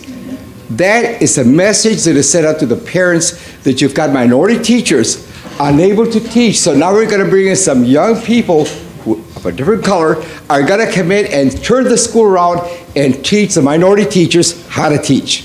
So I like to look at things from that perspective. I think that the insidious concept of internal colonialism that is occurring in our schools, and the public is looking at white people as a way in which to provide the training and education for minority people. One last thing, and I have to, I heard earlier that we talked about the amount of money that's being poured into education by the current administration. I'm concerned about that. It's good. However, if we look at the fact that the training of teachers is so vital, and we're having trouble training minority teachers, if we really want to train minority teachers, then you got to go to the place where minority people are. And that's the HBCUs, the tribal colleges, and the Hispanic serving institutions. Maybe the administration should dump in some money into those those schools that have schools of education, and that's where the minorities are enrolled, and give them an opportunity to develop the skills to go back into their communities. That is the way in which you can change, and you can move away from the issue of internal colonialism, where minority peoples are put in a position where we absorb what we get and we're blamed as victims for the educational condition of our schools. But one last point I'd like to bring out is that looking at, we keep saying, and this is again internal colonialism, our parents, minority parents, they don't have enough education, they don't understand education, so we should have someone come and tell our young people, blacks, Hispanics, Indian men, you got to do a better job, you've got to get the education. That's not even the situation is not that. The situation is that when you don't see minority people, minority males in the classroom, there's not an incentive for minority voice to go into education. And that's the same is true when you hear stories about people who are physicians and they have two boys and they send them both to medical school because the father is a physician. In our schools, if we could bring a little bit of more distinction and honor to our schools, and you have male teachers who are minority, maybe the young men in the classroom will see someone of distinction, another minority male as a teacher, wanting to select that as a career.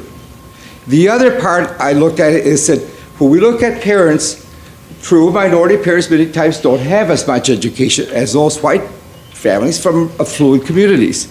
But that doesn't mean that the parents are not interested in the quality and good education for their kids. And they'll stand behind it. But we've convinced the public that minority people simply don't care about education. They don't push their kids to go for careers, and they're not pushing young people, young minorities, to go into education as a profession. That isn't true either. We just don't have minorities in abundance in those schools where you have minority people. And if you were to talk to parents, they would want to have one of their children to become teachers. But when we have a negative perspective abounding in the public saying the schools are bad and of course the minorities are bad because they can't teach kids, let's bring the saviors from the state and let's train them. And then they refuse to provide our teacher schools of education in HBCUs and in HSI and public colleges with sufficient funding so they can train good teachers. We're not going to turn around the issue of improving education, increasing the quantity and the quality of minority teachers. That, I think, is, and maybe Mr. Johnson, your position now, you work with Senator Kennedy. I work for the White House now. You can push towards in the position you have now with the president. Our HSIs, our tribal colleges, and HBCUs, schools of education need more resources. You can't train good teachers on a dime. It takes money. You could take your teachers and put them in Columbia and some of the Eastern schools, they have big endowments. They have money to spend on training teachers, but our schools are poor and they don't have the resources to do it, and you can't, what? Squeeze blood out of a turnip. You just can't. Thank you. Dr. Salas is the Vice President for Government Relations at HAKU. Can I take advantage of the invitation to share a little bit of information? So 3 quick points and then some numbers. So one is the administration has made a $40 million investment in something called the Augustus Hawkins Centers of Excellence. Augustus Hawkins was a member of the Congressional Black Caucus, and these are funds that the Department of Education provides to MSIs, as you asked for, to do a better job of supporting the training of minority educators, and the director is sitting here. The second point I'll make is I drafted, while working for Senator Kennedy in the Improving Head Start for School Readiness Act of 2007, a partnership that would allow HBCUs, HSIs, and TCUs to develop unique arrangements with Head Start programs in their communities to train parents as educators as well. That's something that's codified and that is on the books. In addition to that, the Department of Education has requested $400 million for the Teacher and Leader Innovation Fund, which I mentioned earlier. Previously, the Teacher Incentive Fund that's designed for these creative partnerships that are available to HBCUs, but also to other institutions that do the job of training Black students. The footnote there is that 49% of Black kids in higher education are in community colleges. The last thing I'll leave you with is just the numbers around the budget request for HBCUs in particular. That's $228 million for PBIs. There's another $15 million for Asian American, Native American, Pacific Islander serving institutions. There's $3.1 million. And then there are some minority science engineering improvement grants. That's also $9.5 million.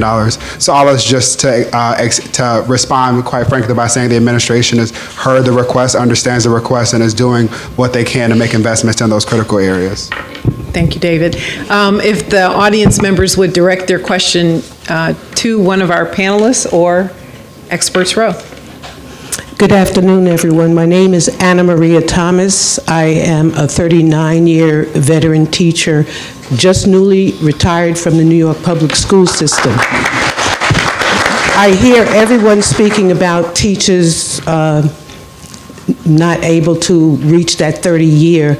I enjoyed every year. At the 34th year, I was accused of making statements to my students that was inappropriate and immediately removed from the classroom, never knowing who the students, and I just quickly am going to say this so that I can get to the real meat. You cannot remove, I'm the only teacher that was a doctorate, has a doctorate degree. I got my level of education because if I'm going to teach my youngsters, I must show them that they can do what I did. Now, what is coming into the schools? You say that there's money coming into the schools. Are you aware that there's no grammar being taught? Over 15 years, the elementary school curriculum has no grammar, no penmanship, no phonics, and you wonder why our youngsters cannot read. This is by design, and I would love you to understand. None of this closing of the schools is really about the children. It's about the corporate people who are taking over and using those of you who are there and thinking that you're there for the youngsters, but you're pawns. And we're constantly being sold out by people, as my brother so aptly said. We don't have an education gap. What we have is an education gap in access to what all youngsters have. This is what I'm talking about is missing in the Black urban schools. And the final point that I wanted to make is that we need to have our African history being taught. Because if we had our African history, we're sisters and brothers. It's not 2 races, 3 races. We're different cultures, but we're one race. And we are sisters and brothers, and we must learn to work together. But the only way we can do that is if we get in the curriculums the things that bring all of us together as one human race, humane to one another. And that's why our children don't want to learn. I'm here speaking for the children. They're scared in the schools, yes, because they don't know who's bringing a gun. Yes, we don't want to. You say you walked into a school and you had to be frisked. Our students would rather that than to have a student who's disgruntled and doesn't know how to channel that. We have adults doing that. Look at it. We have adults. And the children see this. We need the voice of the children to be here. And I'm that voice hoping that you understand that we need a moratorium on the closing of the schools. And if we don't have it, you can forget, it's a wrap, like the youngsters say. We have no way of making it other unless we, as Africans, open our own schools and do what we got to do to educate all children. It's not about us. It's about we working together. Thank you. Thank you for your impassioned response. Thank you, everybody who's responsible for being here today. I attended the University of North Carolina, Charlotte, and came here to grad school at Howard University. While here, I worked in student affairs and higher education, namely working with the black male population. And I appreciate the information you provided with us, Dr. Toldson, about black males. But since being here in DC area, we've taken several males who don't have teaching careers or are not teachers and implemented them in schools by way of mentorships and community-based organizations. And I wanted to know, are you familiar with any type of research that's been done to look at the effectiveness of taking individuals and organizations that go into schools on a perhaps weekly or routine basis and provide such personal development? And I'm fairly new to it, but I know that just on today, probably within an hour, there are 3 schools that I'm kind of affiliated with in organizations that are actually going in schools, and they're not black male presence there, but they're organizations who are stepping up to the plate and taking these sometimes 30 black males who are deemed truant and so forth, and providing those type of skills and so forth to really empower them and then truly educate them by way of tutorial service. So I want to know, are you familiar with any type of programs or any type of research that looks at community-based organizations? And I think, David, are you familiar with any type of tracking that highlights such efforts like that? So we don't like the word tracking. Okay, thank you. Yeah, well, quickly, there's research done all the time on programs like that. There's no large-scale national studies I can point to, but we've published many articles in the Journal of Negro Education where groups have come into schools and adopted that school and provided the type of support that you mentioned. We have a special issue that we published in the summer of 2009 that looked at black male achievement. We had some articles in there related to that. And one of the special issues that we have for sale here is on teacher preparation in the black community. And there are some articles in there that speak to that. The 2 resources that come to mind are COSBOC, the Coalition for Schools Educating Boys of Color. It's a network of organizations that are designed to do exactly that. And then the second one is the Open Society Foundations. I don't know where the gentleman went. He's right there. Open Society Foundations Black Male Leadership Sustainability Institute, which is an attempt to bring together different organizations who are working to advance and increase support for African American males. I think between the 2 of them, you should find multiple resources. What was the first one you said? COSBOC, the Coalition for Schools Educating Boys of Color. And if I could just add to that and to throw out an additional resource for you, the Annenberg Institute for School Reform had a report called Organized Communities, Better Schools, and they looked at several community-based organizations and networks of organizations that brought parents, community members who may not be parents, as well as youth organizers together around supporting schools and supporting educators. And they found that student achievement goes up, attendance goes up, student engagement goes up, and then persistence into college when you have organized communities supporting the health of a school. Thanks. Good afternoon, everyone. My name is Evelyn Gonzalez, and I'm a 30-year veteran of education, both domestic and international education. I just returned from teaching in Africa English, Science, and Health. And I was a Fulbright exchange teacher to the United Kingdom of Great Britain, specifically in Scotland in 88, 89. My concern about our system of education, the American education system, is that we have become too narrow in our focus. And we have taken out or gutted the really meaty and substantive parts of education that involve critical thinking, problem solving, reasoning, logic, foreign languages, cultural studies, meeting a diverse group of people rather than staying in one's own building or one's own classroom, even on one's own block. I've taught in both inner city urban schools as well as private schools here in Washington, D.C. and in the suburbs. And what I find among some the educational structure is that the professional development has evaporated as well. And that started about 10 to 15 years ago, where teachers were getting less professional development. And now we're on the cusp of entering a brand new era of globalized interdependence. And yet here, we're stuck in a framework where we're not teaching the critical skills needed for our global culture. We need more internationalization of our teaching so that our children have competitive skills. As I was a part, and I'm still a part of the Fulbright program, I lobbied on Capitol Hill for more money for that. Found out that the Fulbright Teacher Exchange Program probably will not be funded. That is a shame. Now, as one person who was a representative, I would make a presentation, hand out the brochures, but unfortunately there weren't takers, or many takers. So, and I think that's across the United States. Maybe people are afraid of going abroad, I have no idea. But that is one way to expose teachers to their counterparts' knowledge and understanding, their own knowledge and understanding.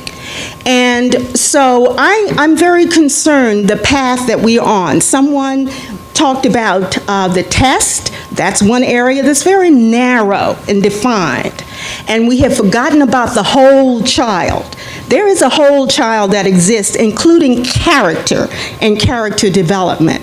So I'm wondering what your perspective is on that in terms of the panel. Yeah, so can you hear me with that mic? So I just want to respond to a lot of what I'm hearing. I'm hearing from a lot of, the audience and even folks on the panel that somehow we've left this golden age of teaching when everything was wonderful and kids were learning and we were having rich Socratic debates. I was a DCPS kid 48 years ago. It was before tests, before any, before tests, before TFA, before charter schools, before any of this stuff.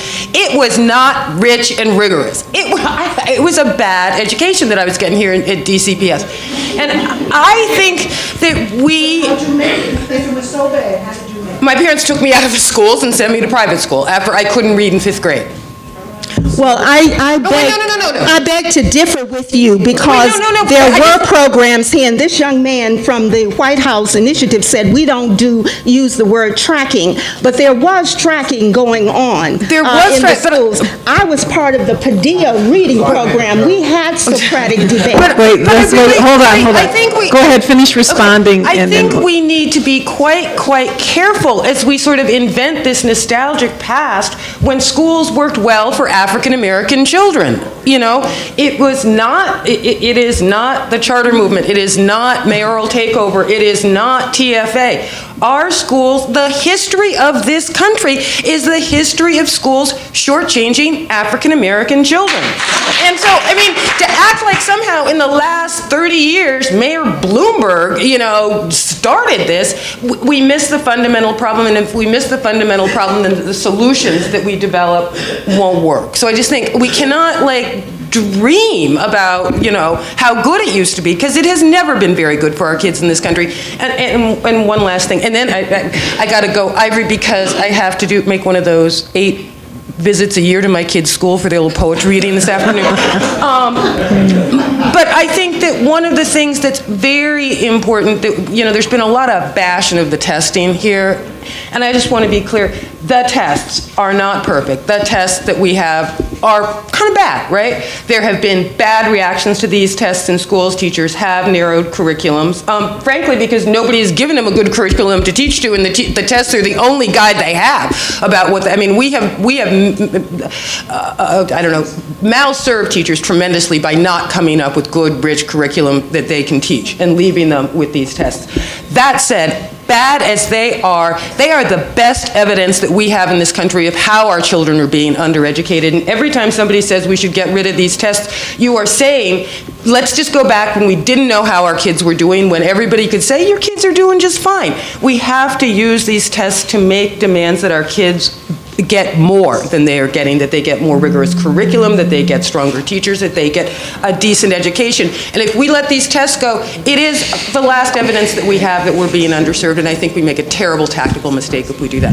I'm going up to hear my Amy, thank you so much for your presence today and your remarks. If I could, wait, we have other audience members behind you, so I'm going to ask you to step aside from the microphone. I just want to say, her rebuttal was not my thesis. Thank you. I'm talking about more for students and broader professional development. We want to be courteous to those behind you. Thank you. If you could frame your remark as a question, that would be helpful. There are at least 4 others who would like to speak, and we are running short on time, about 15 minutes, so if you have a specific question, that would be very helpful. Thank you. I would like to make one statement, and I would like to ask a question. Thank you. I'm an audience member, and first of all, I want to say I'm a product of DC Public Schools. Grew up in DC, raised in DC, went to DC Public School. I never dreamed of being in education, never. What had happened to me, I had a teacher, as the woman so eloquently spoke, some of the harshest things have been said to our children have been said to them by teachers. I had a teacher I didn't know that did not want me in her group. And she did not want me in her group because she chose certain children to be in her group. And I just happened not to fit the criteria of the child that she wanted in her group. And on a field trip, she shunned me in the corner. And I said, if I ever know when I become a teacher, I will never, ever do that. I never planned to be a teacher. I worked for the Rainbow Coalition, and because of funding, I went into teaching. And I took the children that no one wanted. I took the children that people pushed aside. And doing that, these are the children that rose up to make the big accomplishments, the ones that no one wanted. That's one thing. Number 2, the next point I wanted to make, we talk about different programs and different curriculums that's not in. What can we do to have more social studies put in the curriculum? Because social studies, I feel, is just as paramount as any other subject. And the reason I say that is because midterm election children and a lot of the high school students are old enough to vote. And if we had more social studies there, they would know the importance of voting. They would know how important it is to go vote. They would know how to put different people in office that will protect their interests and that will serve their interests. We talk about reading, we talk about a lot of other subjects, but I feel that social studies is paramount. And how do we get more social studies in so that the children taking this will know what the electoral college is? They will know how the president is actually elected, so that they will know that the president on his own cannot run this country, that other people. Thank you. Thank you. Both of those questions yes. quickly, and so one, some things are being conflated. So to be clear, the federal government is not in the business of dictating curriculum, nor should it be. No, I'm just. I got it, but I want to acknowledge that both the point you're making specifically about civics and the previous point that was made about STEM education and acknowledging that we live in a global society are all important. And the fact is that we have a lot to do to make sure that our children are developed holistically so that they can be happy and healthy. Yes. We also have to be clear about addressing the basics. There's nothing in ESEA or the bill we authorize as No Child Left Behind that says you have to narrow the curriculum. There's nothing that says don't teach civics or don't teach social studies or don't teach STEM. What it said was there are far too many kids, low-income and minority kids who, I was using my teacher voice, I'm sorry. We're trying to record there are far too many low-income and minority kids in particular who don't know how to read, who can't perform basic mathematics that they need in order to get into college, let alone complete it. And so when you hear the president talking about we need to focus on increasing the number of kids who graduate from high school, college, and career ready, what he's talking about is everything that you put on the table. But to Amy's point, we need to be clear about the fact that these problems have existed for a lot longer than I've been alive or that this administration has been in office. They have everything to do with the relationship between how local decisions that school boards sometimes make or mayors sometimes make impact things that are designed within a state system. And then there's the importance of the federal implication of it all. But we need to just be clear about some things that are easily conflated and make it appear as if the problems aren't as complex as they are. Thank you, David. And the next panelist, please. Thank you. We have time for 2 more questions, and then we're going to wrap it up. So these next 2 individuals, if you'll direct your question to a panelist, please. Sure. Hi, my name is Sylvie Bella, and I'm with the Cameroon American Council. I have a 2-part question. The first part is for, I would say, the scholars. As we're talking about, what's that? Well, because the second part is for the union, for the teacher unions. Well, sorry about that. We're in a sorry. So the first part is as we're talking about African American kids just down on Georgia in Montgomery County, but the Montgomery County executive has 3 commissions, one on African American, another on African, and another on Caribbean, which goes to show that even within our Black community, we do have a diverse community within our Black community. And when it comes to education, if we're talking about the different determinants to educational success, if we're talking about the different determinants into educational success and we don't look at how immigration plays a role in that, then we may not fully get to where all our Black kids are on the same path. For instance, per U.S. Census, 1 in 5 Black babies has an immigrant parent or grandparent. So as we're talking about getting our Black kids, to this utopia of, or at least to achieve, the best educational system that we can have. So looking at the different determinants, such as, maybe the educational level of the parents, income, whether urban or suburban. Let's also look into immigration. That's the first part. The second part of the question is for the unions.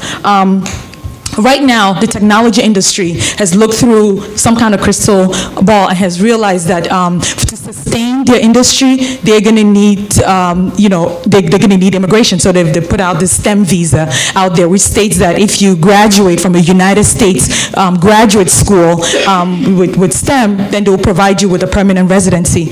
My question is, would our unions support a bill that would include a second T for STEM for teacher? If you graduate from Howard School of Education and you're an F1 student and you want to teach, would they support something like that?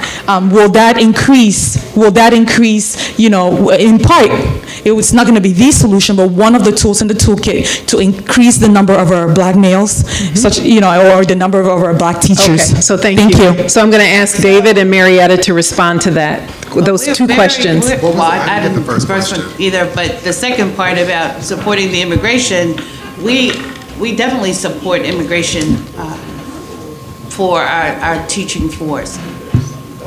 Definitely. And so Ivory and I were just discussing that the first question was more a well-articulated point. about the richness of diversity within our community. I talk loudly, but I'm not using the mic. We're just acknowledging that the point she made was really important, that there's diversity within the community. It's something that we have been thoughtful about within the administration as we've had conversations about immigration reform. I would refer everyone to the whitehouse.gov website where the president has articulated a broader vision that speaks specifically to African descendants. And then the last point I'll just make is one that I'm thinking about because we're sitting here, and Dr. Greg Carr is a professor here, one of the most thoughtful men that I've ever met in my life, teaches a course here about the black aesthetic, and one of the first things that he forces us to do is talk about and describe our best friend, a person, bless you, of color, without using the word black. And it forces you to acknowledge that there's so much diversity in spaces where we often don't see it. Thank you. As far as just one more thing about the immigration piece is that we're very progressive in Baltimore. We have our own immigration lawyer to help our teachers get through that whole process of getting their green card. So we definitely would support that. Thank you. The last question, last but not least. Thanks, first of all, for putting this together. I'm appreciative that you had speakers today that had divergent viewpoints. I was a little bit worried that everyone was going to be in consensus, so it was great to hear from TFA and hear what they're doing. I want to start off by dispelling a little myth, first of all, about who TFA people are. I'm a Howard alumni. I came to Teach for America through Howard. I started working at a Head Start down in the Shaw neighborhood while at Howard and realized that I wasn't going to go to medical school. I was going to teach. I did Teach for America. I've been in education ever since. I currently work with a nonprofit that does an alternative teacher preparation program that places teachers in Baltimore and DC. And I want to start off by saying that diversity is not just about melanin or the gender that you have. Everybody in this room knows that, but I have to just say that. And I say that because my role right now is to really think about how to put phenomenal mathematics teachers in front of kids every day. My concern that I want to raise to the panel is I want to know more about what's happening in schools of education at tertiary level, what's happening at the federal level, what's happening with unions, to really think about how to empower and elevate the leaders in the school so that when we find and train and place these excellent teachers in the schools, they're finding fertile ground to do the kind of teaching and learning that we want all our under-resourced kids to have. That's what's disheartening to me right now, to see some of the settings that teachers end up in, and I want to know when the conversation's going to get to the level of who's running that school and how they think about their recruiting of teachers and what they consider to be excellent teaching and learning when they walk into classrooms for students, what kind of curriculum they're looking at and handing to their teachers and saying, this is what's great for our kids, this is what you must do. Where is that happening? Excellent question. Thank you very much. I'm going to ask Chance and then Marietta to respond to that. I just want to quickly respond on two levels. One, when we talk about recruitment, especially for increasing the number of black male teachers, I want to really put aside a notion that you have to do like a national manhunt, like you're searching for somebody who's committed a crime. So here's people like no-cost solutions. So I'm going to give you a no-cost solution. If we want to increase the number of black male teachers, only thing we have to do across universities across the country, is particularly predominantly white institutions, is all we have to do is look across the campus. And across the campus, what I'm referring to are athletic departments. And they're already on scholarship. And if you look on any given Saturday at any university, when you look in the program for the football game, 80 to 90% of the African American males who play on the team, their college major is dictated to them. So when we look at across the campus, all we would have to do is for the teacher education program to have a conversation with the athletic program to have a pipeline of teachers who are already on the campus, who are already admitted to the university, and who are there who are waiting on a particular major. So when we look at this particular point, then what needs to happen is teacher education, whether it's TFA or traditional teacher programs, what we have to be able to do is customize our field experiences for these particular students to work with the schedules that they are dictated to with their particular scholarship, because you heard Dr. Toldson in his opening comments, it's not the fact that black males don't want to go into teaching, we just have to increase the pipeline. And this is a no-cost solution because the students are right on the campus, okay? So just contemplate that point. All right, the second point is when we look at once principals and these particular people, when they go out to recruit, where do they go and actually recruit? Now, what usually happens, most school districts and schools usually recruit in a 10 to 20 mile radius of where they are situated geographically. But if you know that HBCUs, HSIs are actually producing the numbers of teachers, you have to go there to get them. If you look at the top 20 undergraduate producers of African American teachers, 10 of them are HBCUs. So when we look at this, then our recruitment has to go to the particular place where they are. But to go to your final point that you made, once they get to the particular school, we so focus in education on recruitment that once the African American teacher signs their name on the dotted line, then they're left on the island by themselves. So what needs to happen is, even though professional developments are being cut, we all know principals and school districts have discretionary dollars that they can allocate accordingly. And when you focus on retention efforts and PD of delivering that particular curriculum, that's what's important. So if you're in a situation now with Common Core standards, which are very important around the country, and we say culturally relevant is important, how we allocate those discretionary dollars to give those particular teachers the training that they need on our particular campuses are very important, because what often happens, we wait for outside funds, but we have allocations at each and every school that are not being used for professional development that are being going to other areas as well. We'll go ahead to, I'm going to move on the program. So thank you very much for your questions and comments. I want to kind of wrap this up. We have a very special guest with us this afternoon, Congressman Danny Davis, the Democrat from Illinois. He's a friend of Howard University and also has been a stalwart advocate for issues affecting African American, Hispanic, Latino, and poor students and schools and communities. He will have the final word in bringing to closure our conversation today. But before he speaks, I'd like to just reiterate that David is the newly appointed director of the White House Initiative on Educational Excellence for African Americans.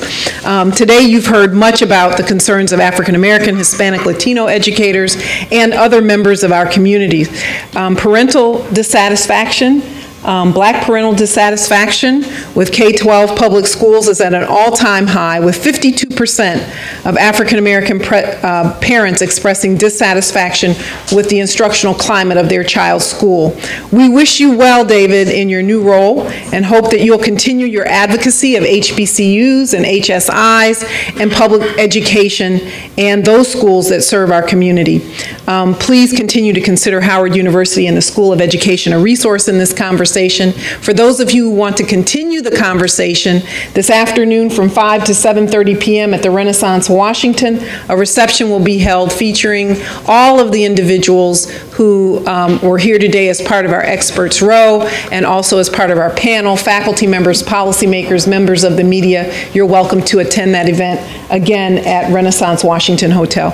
With that said, please join me in welcoming a stalwart advocate and supporter of our interests, Congressman Danny Davis. Thank you very much. And you know, at the end of the day, after everything has been done and you give the benediction, what you really do is pour holy water on what has already been said. It is so good to be here and to share a few moments with all of you. And it's good to see so many of the soldiers and warriors in this effort. I thought that Reg had given up, but I see he hasn't. Reg, is so good to see you. Former president of the NEA and did an outstanding job of providing leadership to that whole group of teachers. It's David, I too will congratulate you. Dr. Toldson, it's a pleasure to see you. And it's really just good to be part of a discussion that's trying to find direction and solutions to a big issue, big problem. I'm excited that people are now beginning in a serious way to recognize it as a problem. Because there were times just a few years back when it was difficult to get institutions, it was difficult to get governmental entities, it was difficult to get foundations to focus on this issue. And it is an issue. I often recount reading to a group a few years ago, and there was a little boy named Jamal in the group. And I was the only man in the room. And Jamal was just having himself a ball. They were saying, Jamal, could you please sit down? Jamal, please stop that. Jamal, don't do that. Finally, it was time for me to read. Jamal was doing the same things. I looked over at him and said, Jamal, sit down. He frowned up, looked at me. I said, sit down. He sat. And before the end of the day, we were the best of friends. But Jamal just hadn't heard anything that sounded as directive to him as he needed to hear. And so this paucity of African American males in the teaching profession means a great deal. 2%, that's hard to imagine. It's hard to believe. I go into schools and sometimes don't see a single African American male in the whole building. And practically all of the students. And so I maintain that by the time many of them get to be 3rd or 4th grade, they've already psychologically dropped out, and they've taken the position that education is something for girls and women, not for them, that it's not for them. I go to church and don't see very many young African American boys and teenagers at church, nor young adults. How do you get teachers? Where do you get them from? You start growing them up from the time that they're born. I was so pleased when Barack Obama suggested during his State of the Union address that we were going to put some serious emphasis on early childhood education. I almost jumped out of my seat when he said it. And I almost jumped out because those very formative years really are the best times. Whatever it is that I know, whatever it is that I do, much of it I owe to a woman, Miss Beattie King, who taught at a one-room school that I went to. And Miss Beattie sort of put into our minds. As a matter of fact, her grandson is teaching physics down at Florida A&M, and one of her daughters was a school principal until she retired.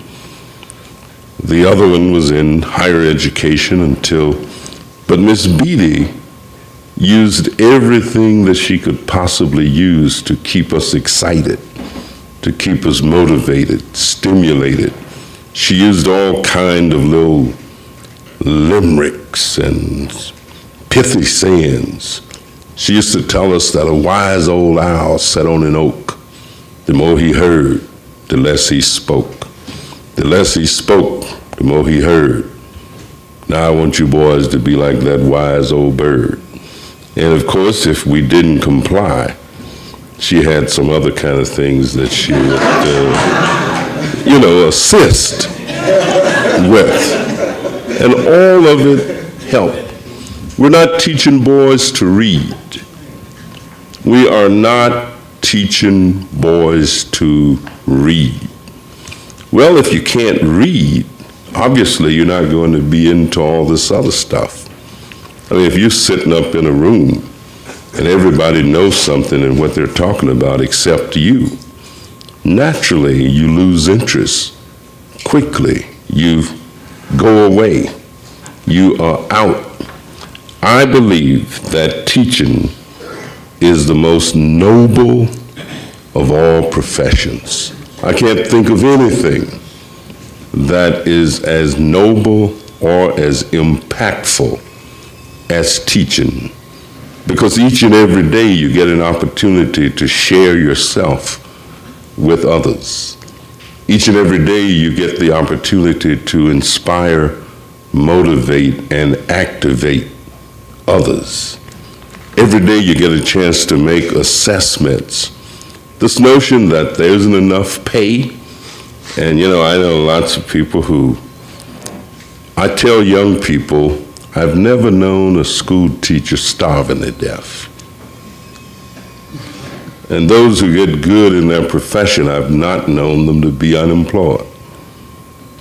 I know people who major in all kinds of things, and I get their resumes every week. I say, can you help me find a job? Can you help me locate something?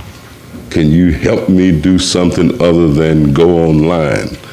Let me tell you, pay is not the only reason to work. If you find something that you really enjoy doing, you'll pay to do it. Which is what reason a lot of folk don't understand politicians. Politicians are not really this bad lot of people, that individuals, you know, you have to pay to become an elected official. You got to raise $300,000-$400,000 every 2 years to get elected. Is there anybody who think these individuals are just kind of skyjacking and having fun, drinking whiskey and slapping each other on the back? They're just as wrong as two left shoes. I mean, it's a myth that has been created. It's not the case at all. If you find something that you really like, something that you really like to do, I expect when I get out of this business, when the people stop voting for me, or if they say they don't want me to do what I do anymore, I got a strong feeling that I'm going to find my way into somebody's classroom. And I'm going to spend the last years of my being trying to help shape and mold. You see, I think that there are two kinds of people in the world. There are those who shape and mold society, and there are those who are shaped and molded by society. And I guess one of the questions that we have to keep asking ourselves, would I rather be a molder or a moldee? You know, if you are a molder, then you get the opportunity to be able to say, hey, I kind of helped that person decide what they were going to do with the rest of their time, the rest of their life, what kind of work they were going to be engaged in. There are no instant magic solutions to solving this problem. There are no simple solutions to complex problems. Just trying to figure out the whys. If we knew the whys of all of these things and just could put them in a package, we would have already solved the issue. Dates back to slavery, who was expected to learn. Dates back to Jim Crow, who got the chance to go to school a little bit and who didn't. Folks I grew up with only went to school 5 months a year.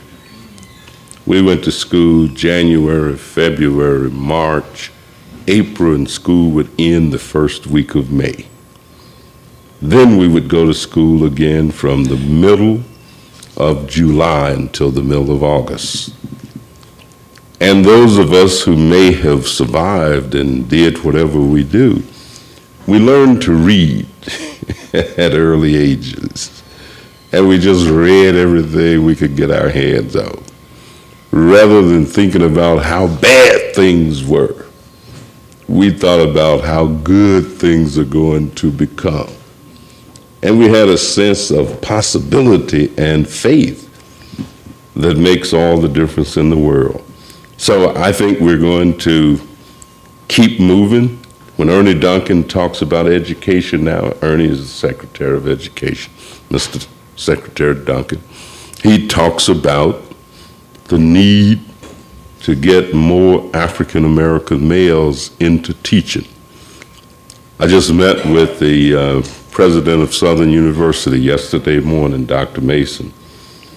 They've got an excellent idea that he is pushing and trying to generate the resources for.